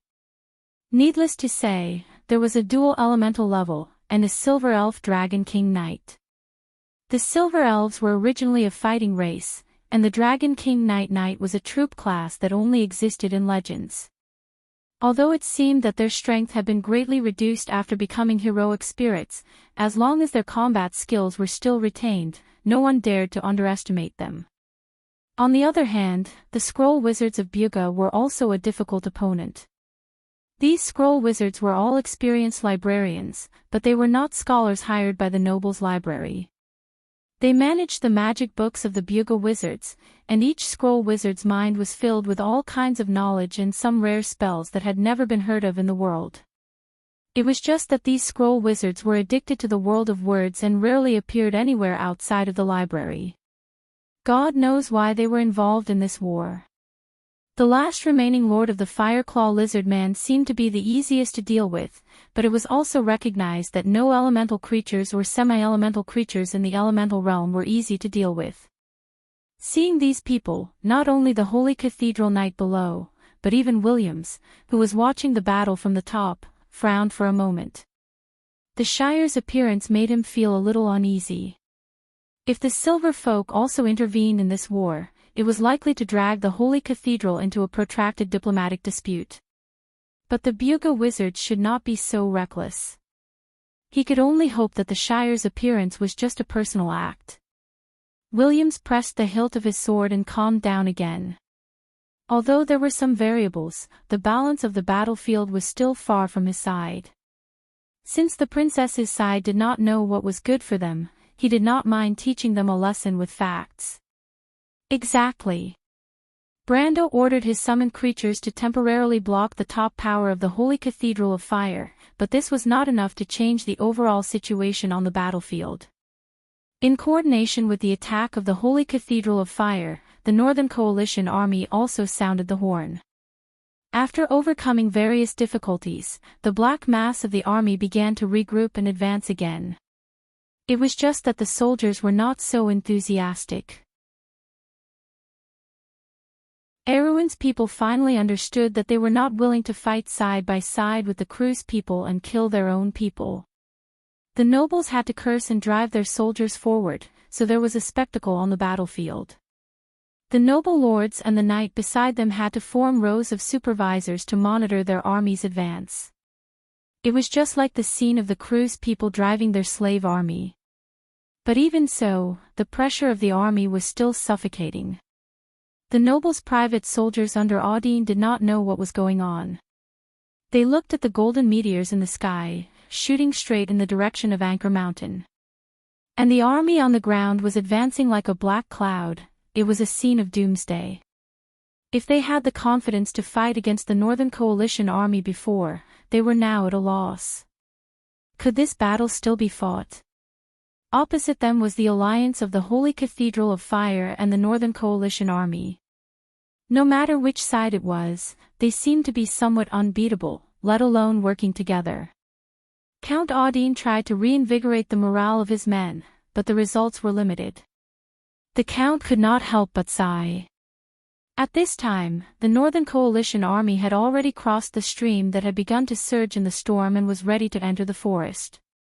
Everyone could not help but feel a little desperate for a moment. "Mr. Brando," Princess Griffin asked softly, "should we retreat a little?" Brando withdrew his gaze from the sky and looked up at the main battlefield. There were so many enemies that it could be described as a vast ocean. But he shook his head. "Give me a little more time." He was waiting for an opportunity. But it was at this moment that a humming sound suddenly sounded on the battlefield. It was a horn, but it was not the horn of the Northern Coalition army. It was a deeper horn sound. Another new enemy. Or reinforcements. Everyone could not help but be slightly startled and then looked up. Then they saw that in the endless rain, there was a sudden commotion in the southern formation of the Northern Coalition army. This commotion was rapidly spreading, and almost in an instant, a huge gap appeared there. Reinforcements. Everyone's heart skipped a beat. But where would the reinforcements come from? Could it be that the princess's army had arrived? Impossible, everyone shook their heads and their hearts. Even the first royal fleet had not entered the battlefield. How could the princess's army have arrived first? "It's Anthony's army." Count Audine suddenly put down the monocular in his hand and shouted with a trembling voice. "It's the royal faction." There was an immediate uproar among the Knight Academy students. "This is impossible. Didn't they leave already?" But it was indeed the royal faction's army. Anthony's coat of arms, Makarov's private flag, the Violet Earl's private flag, one by one on the battlefield, cutting into the main position of the Northern Coalition army like a sharp blade. Princess Griffin bit her lip and clenched her fists. They're back again. But how could it be? No one knew those people better than her. A group of black and red cavalry appeared on the battlefield. The cavalry cut into the battlefield from the side of Anchor Mountain and killed their way into the formation of the Northern Coalition army that was advancing. They stopped the huge army of the Northern Coalition army right in front of the princess's main position. Then, a knight took the lead and rushed out of the formation. The knight stopped in the rain and turned around on horseback. Then, he lifted his mask. A young face was revealed. It was Eek. The young man raised his sword at Brando and shouted, "Noble Sir Knight. I've come as promised. That day in the Eversong Forest, I heard you talk about the dream of the night, the oath to pursue the late king, so I've come today. For Erewhon." His voice resounded throughout the battlefield. Brando did not expect Eek to appear at this time and in this situation. He could not help but smile in his heart. He could totally imagine what Eek had done. That cunning fox Makarov must be furious right now. But he turned around and glanced at the princess. It was only at this moment that his heart suddenly calmed down. It turned out that he was not fighting alone here. It was not just him and the princess. There were many people fighting side by side with him. Just like in the game, when he closed his eyes, he was surrounded by like-minded comrades. But this time, they were more capable of controlling their own destiny. So, what was there to be dissatisfied about? He smiled slightly and at the same time, drew the card that he had prepared for a long time from the deck. In the sky, Williams finally frowned. The appearance of Anthony's army was beyond his expectations. In fact, Erwin's Northern Coalition army had promised him that there would never be a third party on the battlefield. These damn bastards. He could not help but curse. But fortunately, it was just a private army of the Northern Coalition army. It was not a big deal. But it would be troublesome if they scattered the Northern Coalition army. He immediately raised the flame-shaped long sword in his hand and ordered the cruise air fleet on the side to stop Anthony's army on the ground. The cruise's flagship, Perrin, immediately began to readjust the direction of the hole.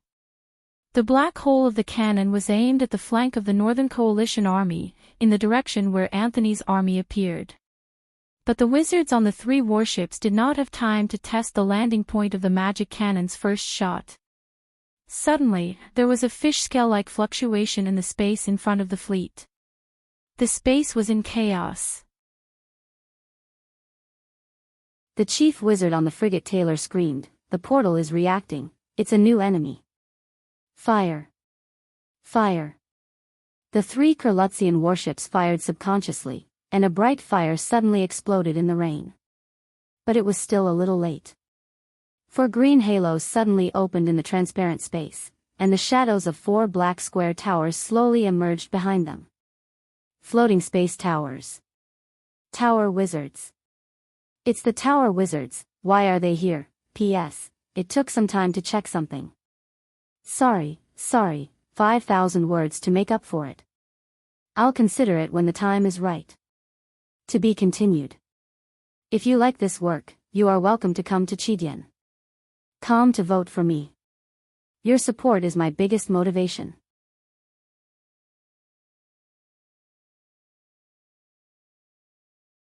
Chapter 608. The Black Tower in the Highlands, the Scholars in the Wilderness, and the melodious wind songs. This was the impression the world had of Karsuk. The Black Tower mages originated from the Silver Folk. When the first generation of Grey Robes mages began to build the Black Tower in the north of Dardanelle, Erwin had yet to be built. To this day, there were still the ruins of the famous Black Tower near Silverhorse City. However, the mages had gradually moved to the north, to the Nail and Charn regions to build huge libraries and cities. The Black Tower mages were closely related to Dai Lingia's Highland Knight, and both sides abided by an ancient treaty. The text was written in a document made of black goat skin, and it was still kept in the Great Library of Charn. When William saw the appearance of these disruptors, his face was gloomy. He raised his head and saw that there were several gold-ranked grey-robed mages at the top of each of the 4 square towers. For the mages of these towers, the black towers that they had painstakingly built were complete magic circles. On their respective towers, their spells could be enhanced to the maximum extent. They were not inferior to elemental masters. Tower mages, how dare you violate the Toftaka Pact?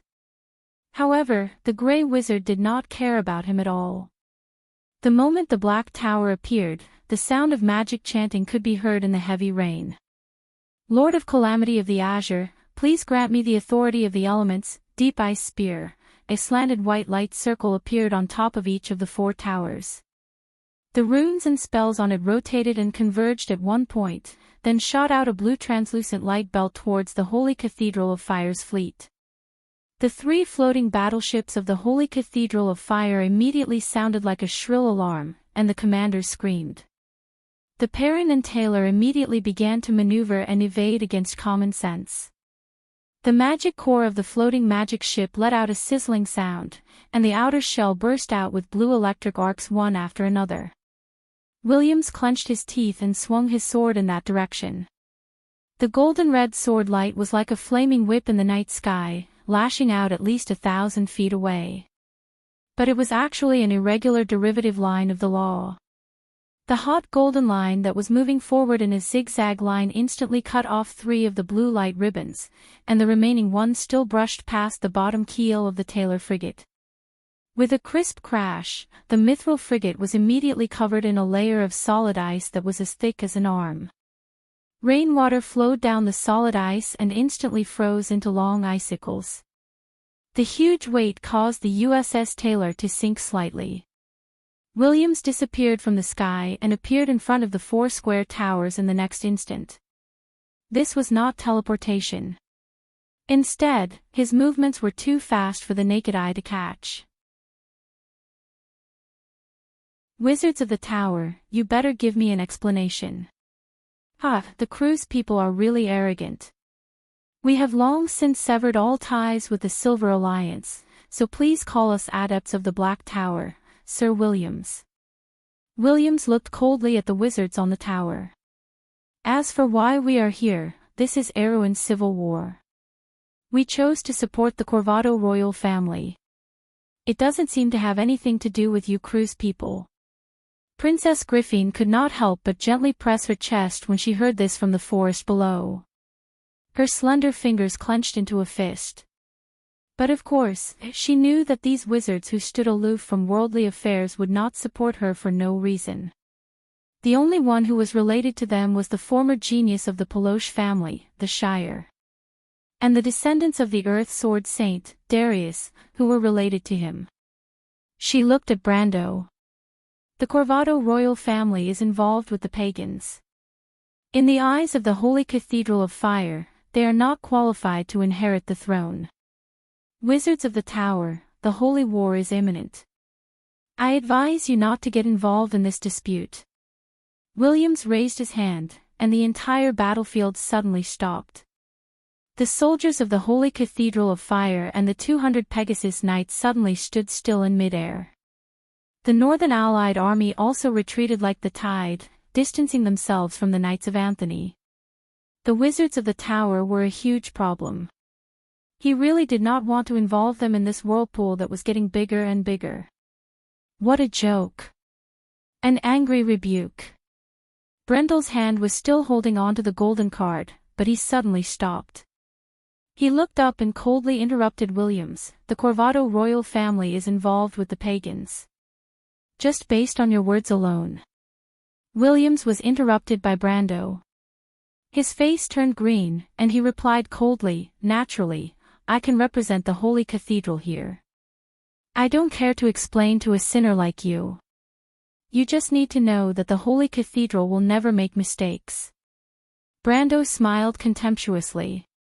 To be honest, if it wasn't for the fact that the Holy Cathedral's words had too much power and he wanted to clear the princess' name, he wouldn't even bother to look at the other party's face.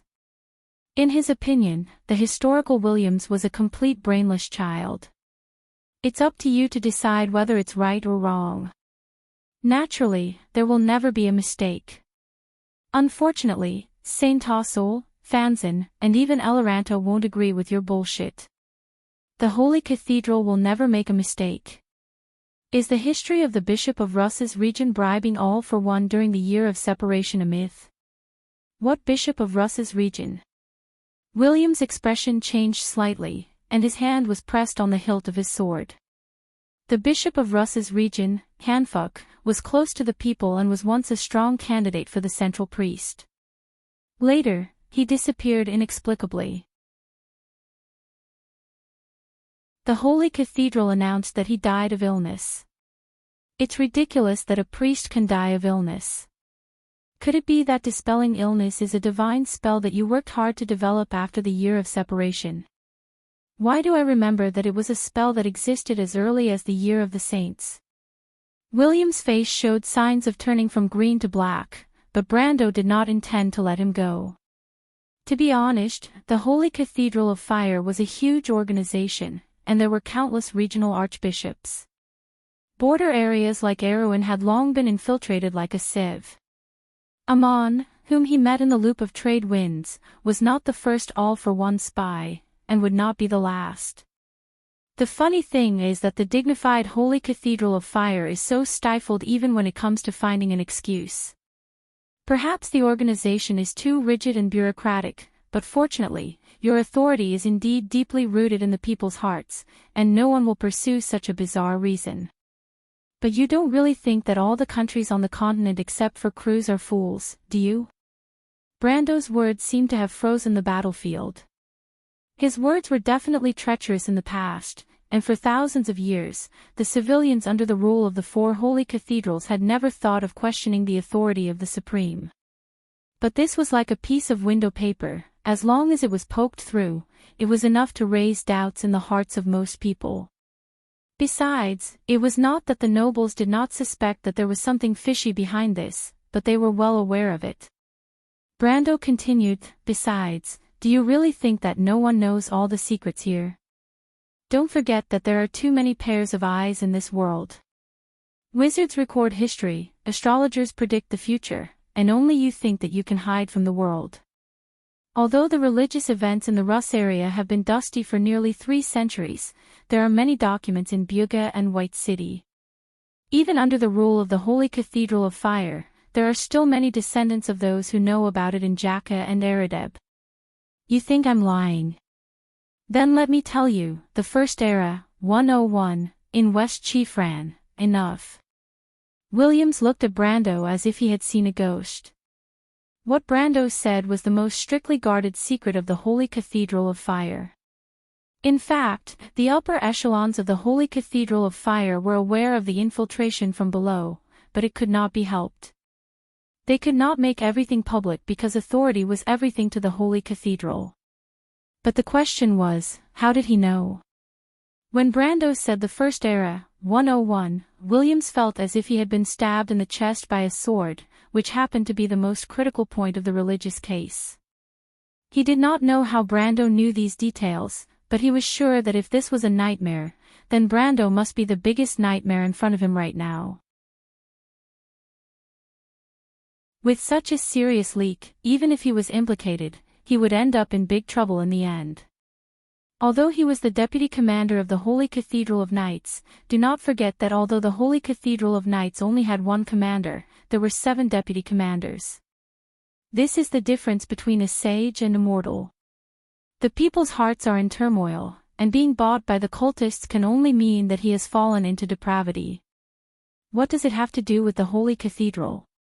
The fact that the Holy Cathedral is dealing with such scum shows that the inside is still pure. William suppressed the uneasiness in his heart and answered seriously. "You have a glib tongue, Sir Williams. If this is an individual case, then it is true. But as far as I know, the Holy Cathedral's performance in the periphery is not as good as you say." "For example," Brando replied aggressively. "Cut the crap." Williams did not dare to let him speak again. If he continued, he, as the deputy commander, would really be taken to court. "It's the same for you, descendant of the Cataloso family. 60 years ago, the Holy Cathedral made a huge mistake. But they will not repeat the same mistake." He turned his head and looked coldly at the Black Tower wizards in the sky. "You should all remember what happened in the Valley of Fefepi. If you do not want to be involved in this huge trouble, immediately turn around and leave. I can pretend that you were never here today." Valley of Fefepi. Brando was slightly stunned. He seemed to have heard of this name before. He immediately memorized the name in his heart and prepared to look it up in Charn's library when he had time. Or it would be best to go to Buga's Silver Wall, to look up the history on the wall. However, it seemed that the Holy Cathedral of Fire was indeed very afraid of the Black Tower wizards. It was a pity that the royal family of Covardo did not catch them back then. Now it seemed that the Highland wizards did not have any ill feelings towards Princess Griffin. Why did they later become so disloyal? Williams thought that he could scare off these troublemakers who suddenly appeared, but he did not expect a group of people to walk out from behind the grey-robed wizard. When he saw these knights in sky-blue armor, he knew that things were not good. He saw that the leader of the knights was Bun-Eyed, the commander of the Highland Knights. This handsome middle-aged man smiled and replied, "Williams, it seems that your memory is deteriorating very quickly. There are signs of prematurely aging. How did I answer you last time? The decision of the Highland Knights half a century ago is our decision now. When have the Highland Knights ever broken their oath? If you want to fight, I will accompany you. The Holy Cathedral of Fire is powerful, but the blood of the Danilas has not run dry. Bunide pulled out his long sword and winked at Brando, who was in the forest below. Descendant of Darius, I heard that you are resourceful. I believe that you will not fight a decisive battle with these northern barbarians here if you do not have full confidence. So, I will help you block these broken ships of the Holy Cathedral of Fire. I hope you can teach these arrogant cruise people a lesson. Brando raised his head and smiled in his heart. The sudden appearance of Eco and the Highland Knight warmed his heart. The Erewhon people were not completely dead, at least some of them still had the blood of ancient pride flowing in their bodies. Of course. But these are probably the vanguard fleet of the cruise people. Uncle, you have to be careful. He replied. Uncle. Bunide laughed out loud, thank you for your concern. These two people acted as if there was no one else around. The anger in William's heart could simply destroy the Erewhon people. Since you don't appreciate my good intentions and are determined to walk this path to the end, then there is no need for us to talk anymore.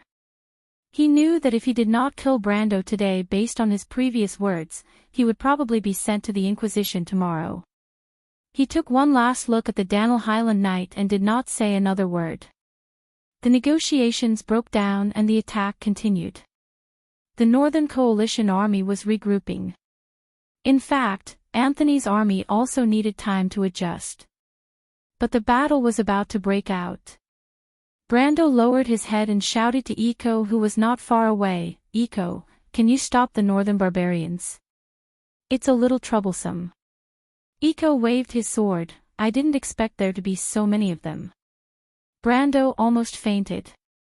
You didn't expect so many enemies and you still came. What kind of commander is this? He suddenly saw Makarov not far away, whose face was as black as the bottom of a pot. He suddenly understood how he felt.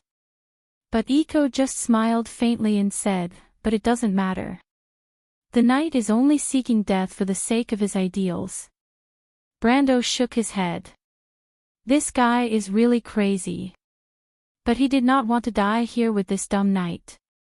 The situation below had to be stabilized first before he had time to deal with the Sanctum Knight above. He finally threw the card forward and said, it doesn't matter.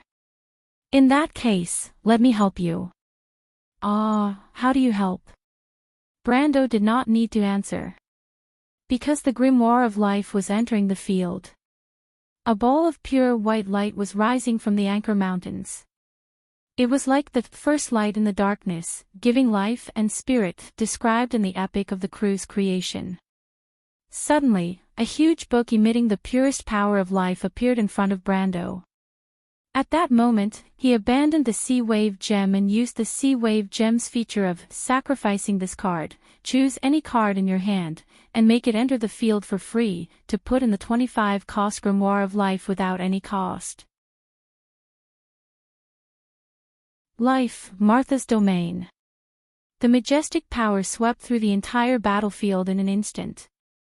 Everyone subconsciously turned to look at the direction of the white light, their hearts throbbing. Another divine artifact. Williams felt the flaming blade shards on his body vibrating slightly. This was the resonance between the divine artifacts.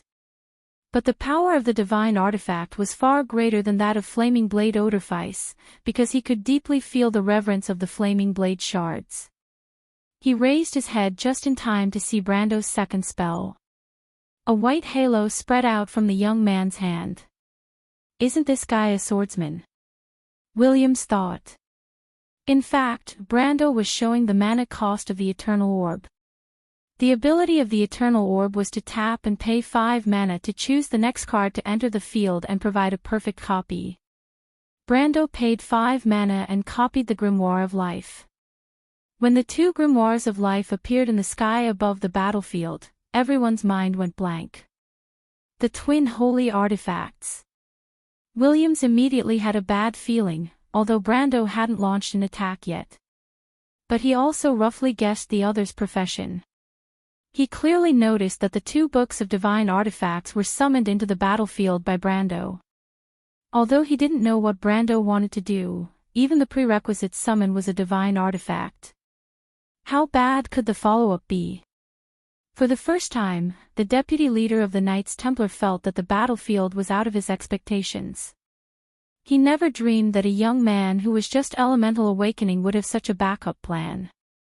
A young sword saint who was less than 20 years old and had elemental awakening, his real profession was actually a summoner. Was there any justice in this? Who would believe him if he said that? At that moment, Brando just happened to look up. At that moment, he was looking at Williams as a planeswalker, and for the first time, the vice-captain of the Knights Templar felt a deep sense of fear. He saw in that pair of young eyes the aura of a sovereign looking down on everything. It seemed to be saying, "Are you ready? Stop him." The fear in Williams' heart rose. He raised his long sword high and slashed down with the strongest strength in his life. That sword was like a ray of light in the sky. A golden red line, parting the curtain of rain.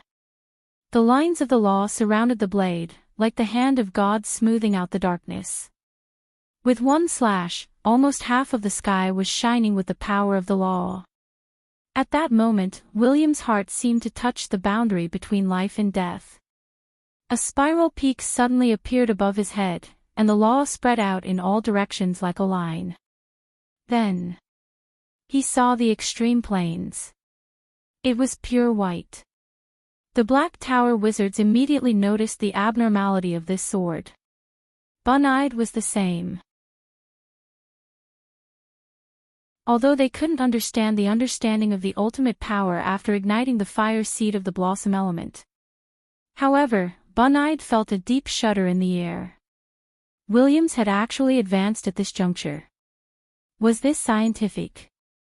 Master Ashwood. Teleport over there. He wants to kill Brando. He suddenly grabbed the tower of the Black Tower and shouted to the tower on the left.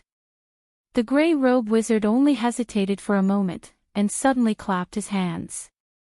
The Black Tower suddenly disappeared, and then in the next moment, it appeared in the path of William's golden sword. With a sizzling sound, like a hot knife cutting into butter, a golden flame slashed across the center of the giant tower. In an instant, the supposedly indestructible Black Tower collapsed.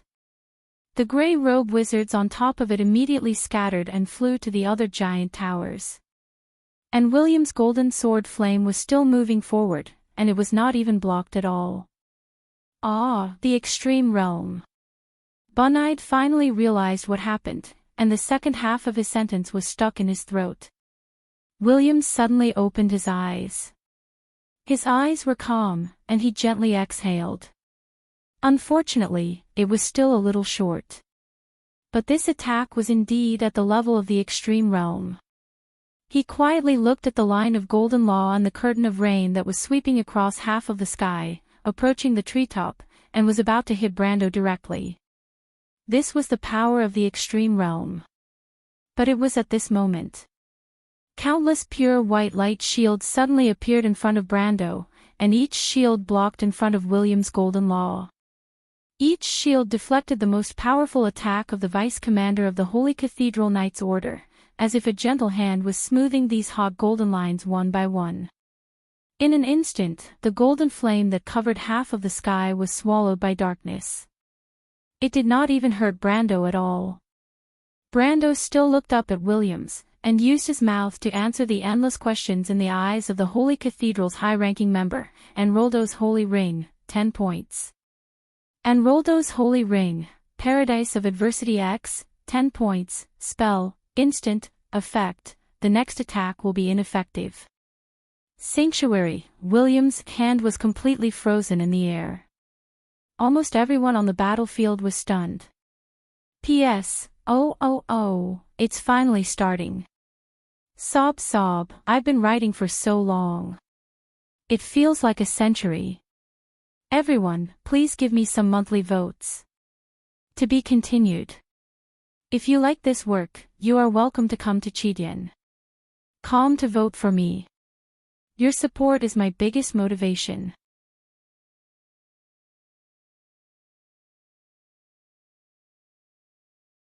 Chapter 609. It was a magnificent strike supported by the power of the ultimate realm. The golden flames that filled the sky seemed to have brought the scorching heat of the elemental world to the battlefield. In the entire Kurlutz Empire and the Holy Cathedral of Fire, there were no more than 10 people who had reached the ultimate realm. Each one of them had their own unique experiences to the ordinary people present. Just like the Earth Sword Saint Darius back in the day, no one dared to say that they could withstand his strike. Even the cross-hand Bugge of today did not have the confidence to do so. But such a strike was like a stone sinking into the sea in front of Brando. Countless golden lines of law that cut through the curtain of rain collided with the pure white curtain of light that appeared. Because it was too fast for the human eye to react, the crowd could only see the flames rolling back like fireworks, like a big golden Persian chrysanthemum blooming in the torrential rain. Then, the flames disappeared without a trace. The lines of law that represented the sublimation of flames were reversed. This could only mean one thing in the world of Wond. It meant that the authority of the law was too low and was rejected by a higher priority. But that was the law of the ultimate realm of the fire element. Could it be the power of existence? While everyone was stunned, only Brando understood that among all the rules that he had seen, the world of Wond, where the planeswalkers formed their own system, seemed to have the highest priority. The description on the card of fate was that no matter how bizarre it was, the world of Wond would immediately agree. The description on Enrolda's holy ring said that the first attack was ineffective, so no matter how powerful the next attack was, even if it could destroy the world, as long as Brando showed this card, he would be fine. This was the strongest shield. Even he himself was amazed by such a rule, let alone others. But Brendel did not stop. He took advantage of the moment when Williams was distracted by the battle. He took the opportunity to place the 4 nightmare forges on the battlefield. The nightmare forges crawled out from the ground like shiny metal beetles, about the size of a human head. These creatures were only silver, level 35, after the evolution of the golden battle flag, and did not attract much attention at first, but their ability to complete self-replication by devouring light elements. White light constantly flew out from Brando's hand and merged into the nightmare forges inside the ugly nightmare forges. Soon, the number of nightmare forges on the battlefield increased to 32. Brando's elemental pool now had 78 fire elemental, 51 wind elemental, 55 earth elemental, 48 water elemental, 50 light elemental, and 60 dark elemental. Among them, the growth of the fire elemental was far ahead due to Erwin being a descendant of the Flame King, while the growth of the dark elemental was rapid due to the influence of the Dark Dragon's legacy. The growth of the light elemental was also influenced by the talent of the Chosen One after Martha's blessing, so its growth was only second to the dark elemental and fire elemental. He had been cautious in using his planeswalker abilities in the previous battle, and only used 40 earth elemental and 1 wind elemental to summon and maintain the holy sword and wind spirit spiders. Summoning the Grimoire of Life also required him to abandon the Ocean Wave Gem and enter the battlefield for free. The Ocean Wave Gem and Eternal Orb cards were still on the battlefield, which meant that Brando's other elemental pools were still almost full. He placed 4 nightmare forges on the battlefield, using a total of 4 dark elemental. When the number of nightmare forges increased to 32, his light elemental pool instantly dropped to 0/50. The next full increase required 32 elemental pools. From 4 to 8, from 8 to 16, and from 16 to double again. The changes around Brando finally caught William's attention. The strange swarm of metal beetles seemed to have expanded in an instant. He had mistaken Brando for a summoner, so he was extremely vigilant against all of Brando's summons. But after a closer inspection, he found that the nightmare forges were only upper silver-tier existences. He let out a sigh of relief and turned his attention to the two huge grimoires of life in front of Brando. The two grimoires of life emitted pure white light as they floated quietly in the air. At first, they seemed to have no effect, but when Brando released 4 nightmare forges into the battlefield, the two grimoires of life suddenly began to flip simultaneously. They flipped 4 pages, and with each flip, a pure energy spread out from the grimoires and pervaded the entire battlefield. It was a gentle ripple of light. It passed through all the soldiers who were allied with Brando, and the wounds on their bodies immediately healed at a speed visible to the naked eye. When the 8 ripples of light completely covered the entire battlefield, even the soldiers who were missing limbs had regrown their limbs and crawled up from the ground. In mid-air, the Shire had just used a magic shield to save Medisha from a Templar Knight. But Enrich was stabbed in the abdomen by a female Templar Knight who rushed over, almost cutting her in half. The vampire princess groaned and immediately lost consciousness and fell from mid-air. But it was at this moment that a gentle white halo passed through her body, and her wounds began to quickly heal. After 8 consecutive halos, the vampire princess actually opened her eyes again. She paused in midair and stopped her fall. More importantly, his exhausted body felt as though it had been injected with vitality after several hours of rest. A miracle. At that moment, there was only one thought in everyone's mind. Even the private soldiers of the nobles thought that there was at least one messenger of the god of life fighting side by side with them.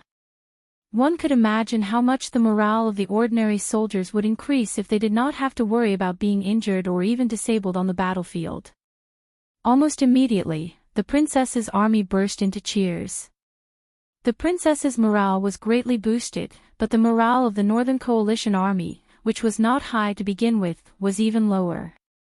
If it were not for the support of the Holy Cathedral of Fire in the sky, the nobles' army would have retreated immediately. Williams frowned. "Stop that summoner, don't let him activate the 2 divine books," he ordered his men. It was a little awkward to say that Williams had broken through the limit of his strength and swung his sword. Although he had benefited a lot, he was a little tired at the moment. Although there was no need to worry about self-preservation, it was a little difficult to break through the defense line of the Black Tower mages and attack Brando. He could only order the remaining 11 Holy Cathedral Knights to attack Brando. Hearing this order, the Shire, Medisha, Ropar, and Enrich immediately sensed danger. The 11 Holy Cathedral Knights of the Holy Cathedral of Fire were, after all, elemental-activated powerhouses. In fact, at this time, their defense was already very weak. If the opponent wanted to bypass them and attack the Lord, they really had no way to do anything. Brando. The Shire used the almost stagnant elemental time to form a wall of delay in front of him and reminded Brando. "I know," Brando replied. He threw out another card, and a red light flashed in his hand. A flame bloomed from the forest. Infernal Djinn. Williams looked at the giant monster formed from the flames and suddenly shouted in his heart, "Oh, Martha." Brando summoned the fire Djinn, but with the bonus of the golden battle flag, it was upgraded to a higher level Infernal Djinn. This thing looked similar to the fire Djinn, but it was bigger, and under the golden flames, there was a black infernal fire. More importantly, it could also self-destruct. As high-ranking members of the Holy Cathedral of Fire, the Holy Cathedral Knights were naturally not unfamiliar with the fire elemental plane. They were also familiar with the characteristics of some creatures living in that world. Therefore, when this huge flame monster appeared in their sight, everyone's face turned pale. That was a terrorist at the peak of gold. But it was obviously too late to retreat. In fact, at that moment, everyone on the battlefield felt that the sky seemed to darken slightly, but that was just an illusion caused by the pupils contracting to adapt to the strong light. They saw an extremely bright small sun rising slowly from the forest.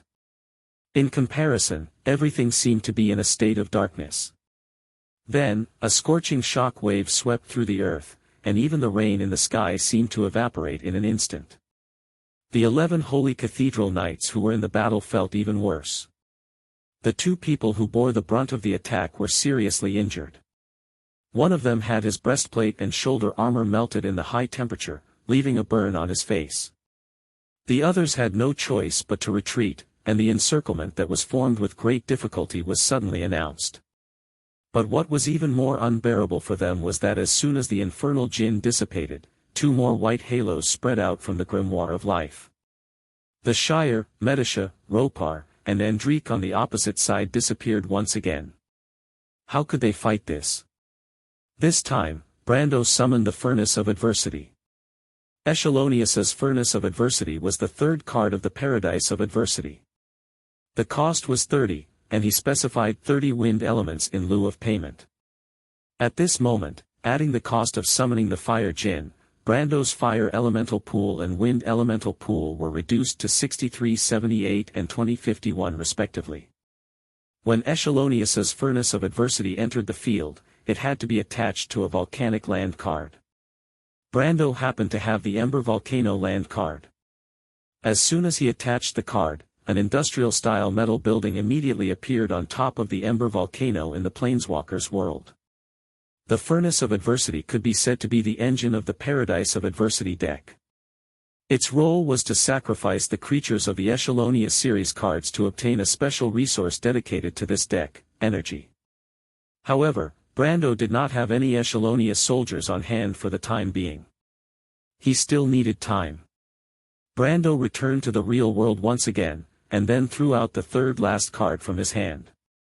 At this time, the situation on the battlefield had become white-hot. Almost all the soldiers in the valley were soldiers of the Northern Coalition Army and the Holy Cathedral of Fire. Anthony's army only occupied 1 foot of the battlefield. The Nagas, the Knight Academy's officers, and the White Lion Guard stood side by side with them to block the enemy's army in front of the main position. The situation looked precarious, but with the power of the Grimoire of Life, they were still able to hold on. The young man, Eek, who was full of night thoughts, finally understood how Brando was going to help him. He could not help but shout excitedly, "Mr. Knight, I didn't expect you to be a powerful summoner." Obviously, this guy also recognized the wrong person. But Brando immediately made him even more wrong. The 3rd last card he threw out was the pitch-black Death Sentinel card of Adversity. The Death Sentinel card, the 5th card of the Paradise of Adversity, cost 15 dark elements. The characteristic of this card set was that there was no limit to the number of cards on the field. Each card would place 10 black, spirit figurines, creatures called the Death Sentinels into the field, and for every corpse on the battlefield, there would be an additional black, spirit figurines, creature called the Death Sentinel. Brando had already privately argued that if there was a place where this card could be used the most, it would be the battlefield. And now, it was the time for it to be used the most.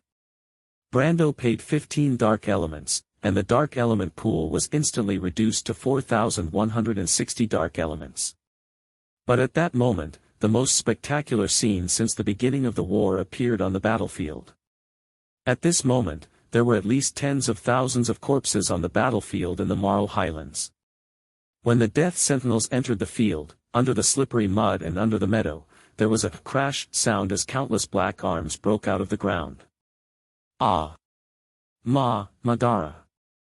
Whether it was the Northern Alliance army or the soldiers on the princess side, they were all frightened and screamed in an instant. Some of them had participated in the First War of the Black Rose, and they were very familiar with Madara's ruthless fighting style. It was a nightmare to see a dead comrade appear in front of you in the next moment with a sword and attack you. But didn't the 2 countries sign a peace treaty? Why were these scary people here again? But at the next moment, they realized that these were not the enemies of the past.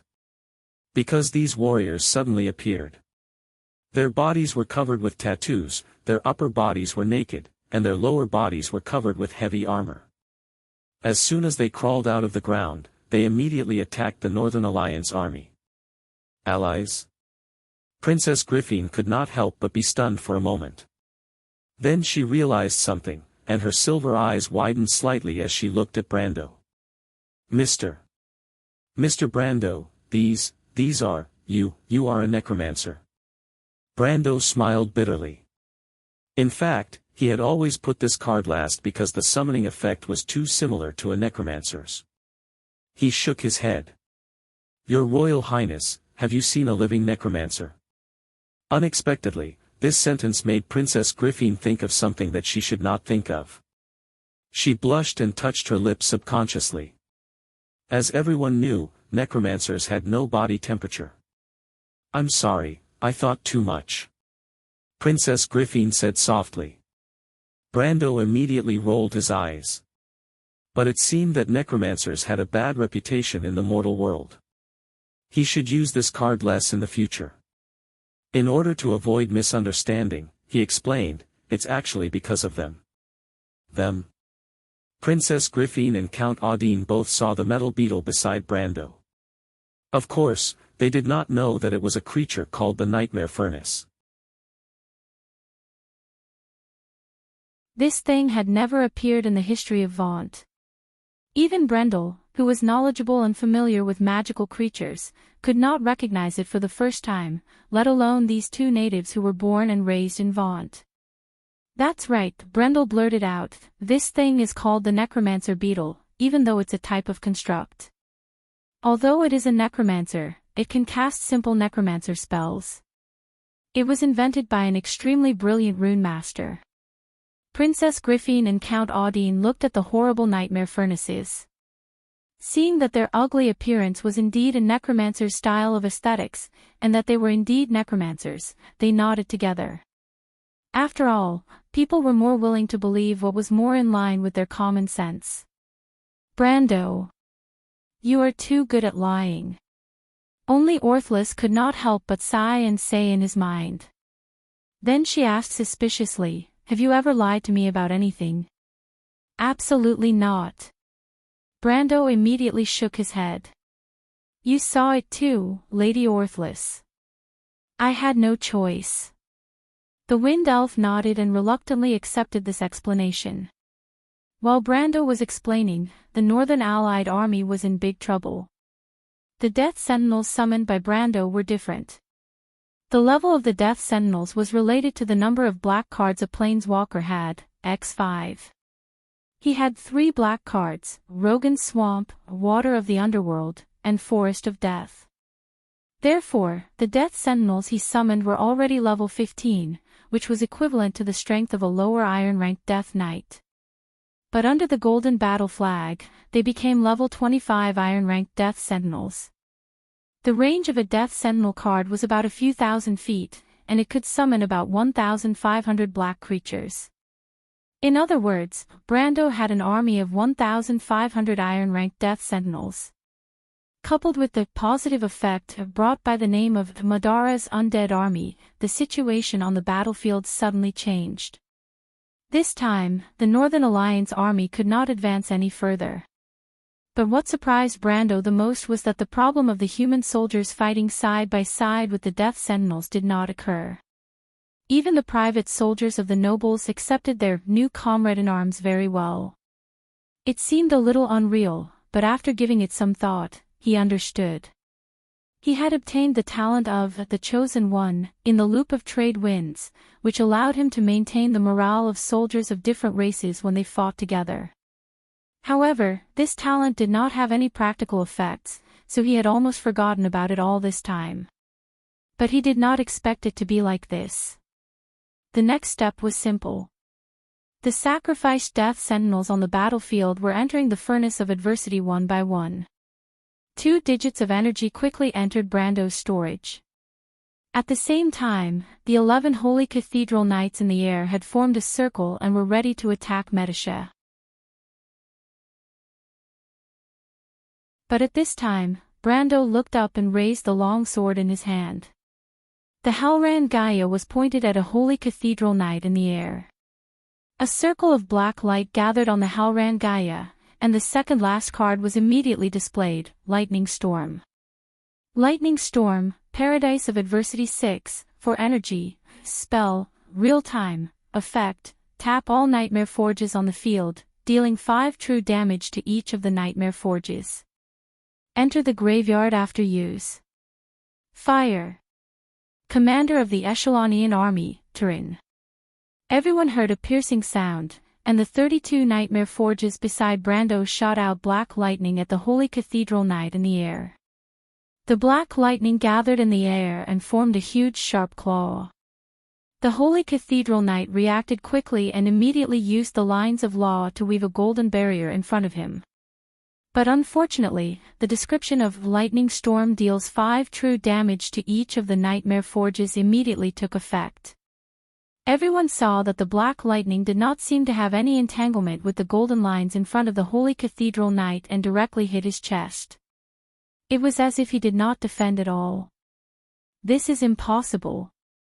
That was the only thought in the Holy Cathedral Knight's mind. But at the same time, intense pain tore through his body. He was already heavily injured in the explosion of the Titan spirit, and this 160 true damage was the last straw that broke the camel's back. He was shot down from the air. Raphael. The female Holy Cathedral Knight cried out in alarm. She probably never dreamed that a Holy Cathedral Knight would fall in such a battle. Be careful. Williams was indeed an expert who had recently reached the Supreme Realm. His understanding of the laws was extremely sharp. He immediately identified the mystery hidden in Brando's lightning and warned his subordinates, "Don't take that lightning head-on. Be careful to avoid it." But this vice-head of the Temple Knights finally felt the danger. He had witnessed the proliferation of the nightmare forges with his own eyes.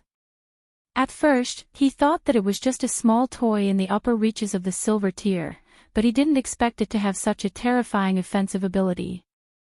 Ignoring the laws. Williams did not know why Brando had so many strange means of attack, but he did not want to see the next one. White-Winged Knight Regiment. He gritted his teeth and shouted, "Prepare to assemble." White-Winged Knight Regiment, the 5th level of the Crew's Army. Erewhon's White Mane Army's Silver-Winged Knight Regiment was created to imitate these Crew's Knights. But the difference was that the Crew's White-Winged Knight Regiment was a true Pegasus Knight Regiment. And every one of them was at least a gold rank. The ones that appeared on the battlefield today were more than 100 gold rank heavy cavalry. As if responding to the orders of their regiment commander, countless silver wings flashed in the rain.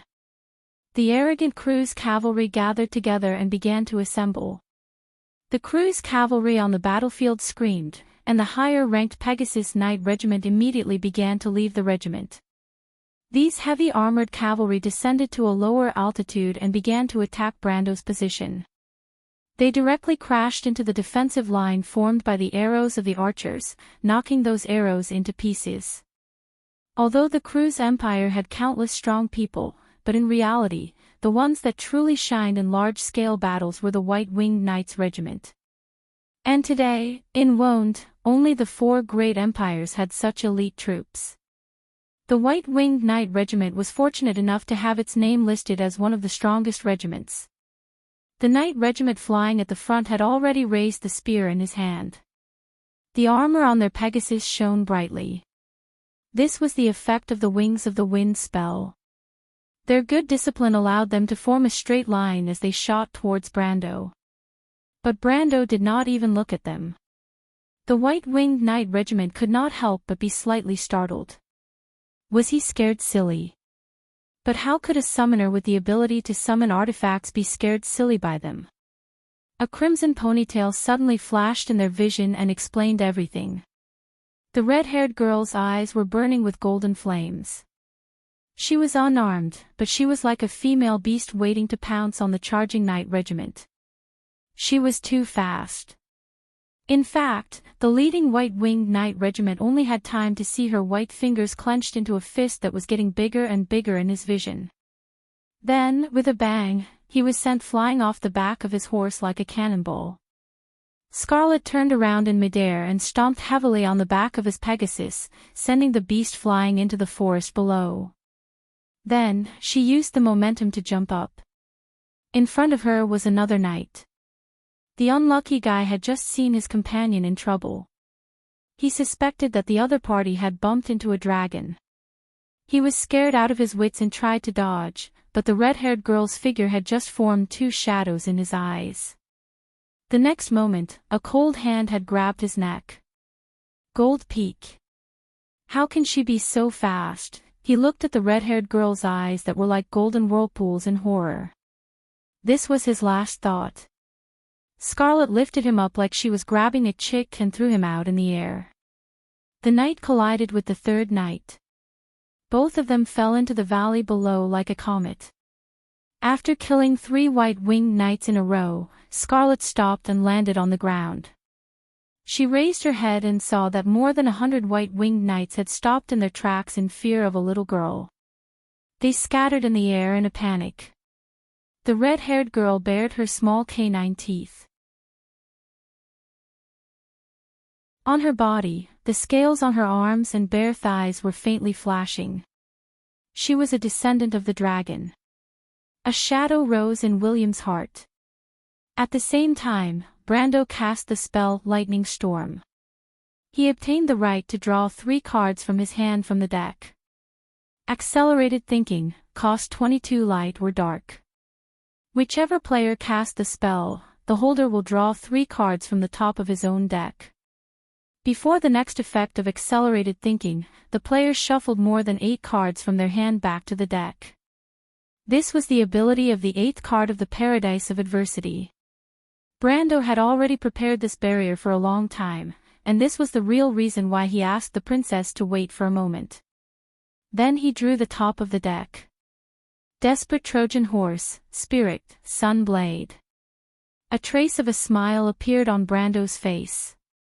He did not expect that the power to counterattack would return to his hands so quickly.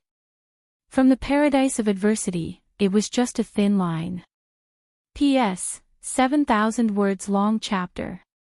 That's enough. I want to ask for monthly votes. I also want to recommend a good book. Please help me add it to your collection plus red votes. If it's not from Chidian, you can do Red North's Golden Throne, please. I won't say that this is Blackie's book, Get Lost. The Empire's suffering did not only come from the fall of today, but also from the glory of the past. But one day, the Emperor's will resound in the trillions of worlds. Calling for the return of the darkness, not only for redemption, but also in response to a prophecy, the 2-headed eagle will spread its wings again, and the golden throne will be forged from iron and blood. The supreme majesty is placed on the ordinary name, and his enemies will tremble in fear, and his legend will be engraved on the epic of the conquerors. Let me tell you a secret, I was the one who helped you write the introduction. If you like this work, you are welcome to come to Chidian. Calm to vote for me. Your support is my biggest motivation. You're tuning in to the LoveLore Library YouTube channel. We're so grateful for your support, and don't forget to subscribe to join us on this incredible journey through captivating stories.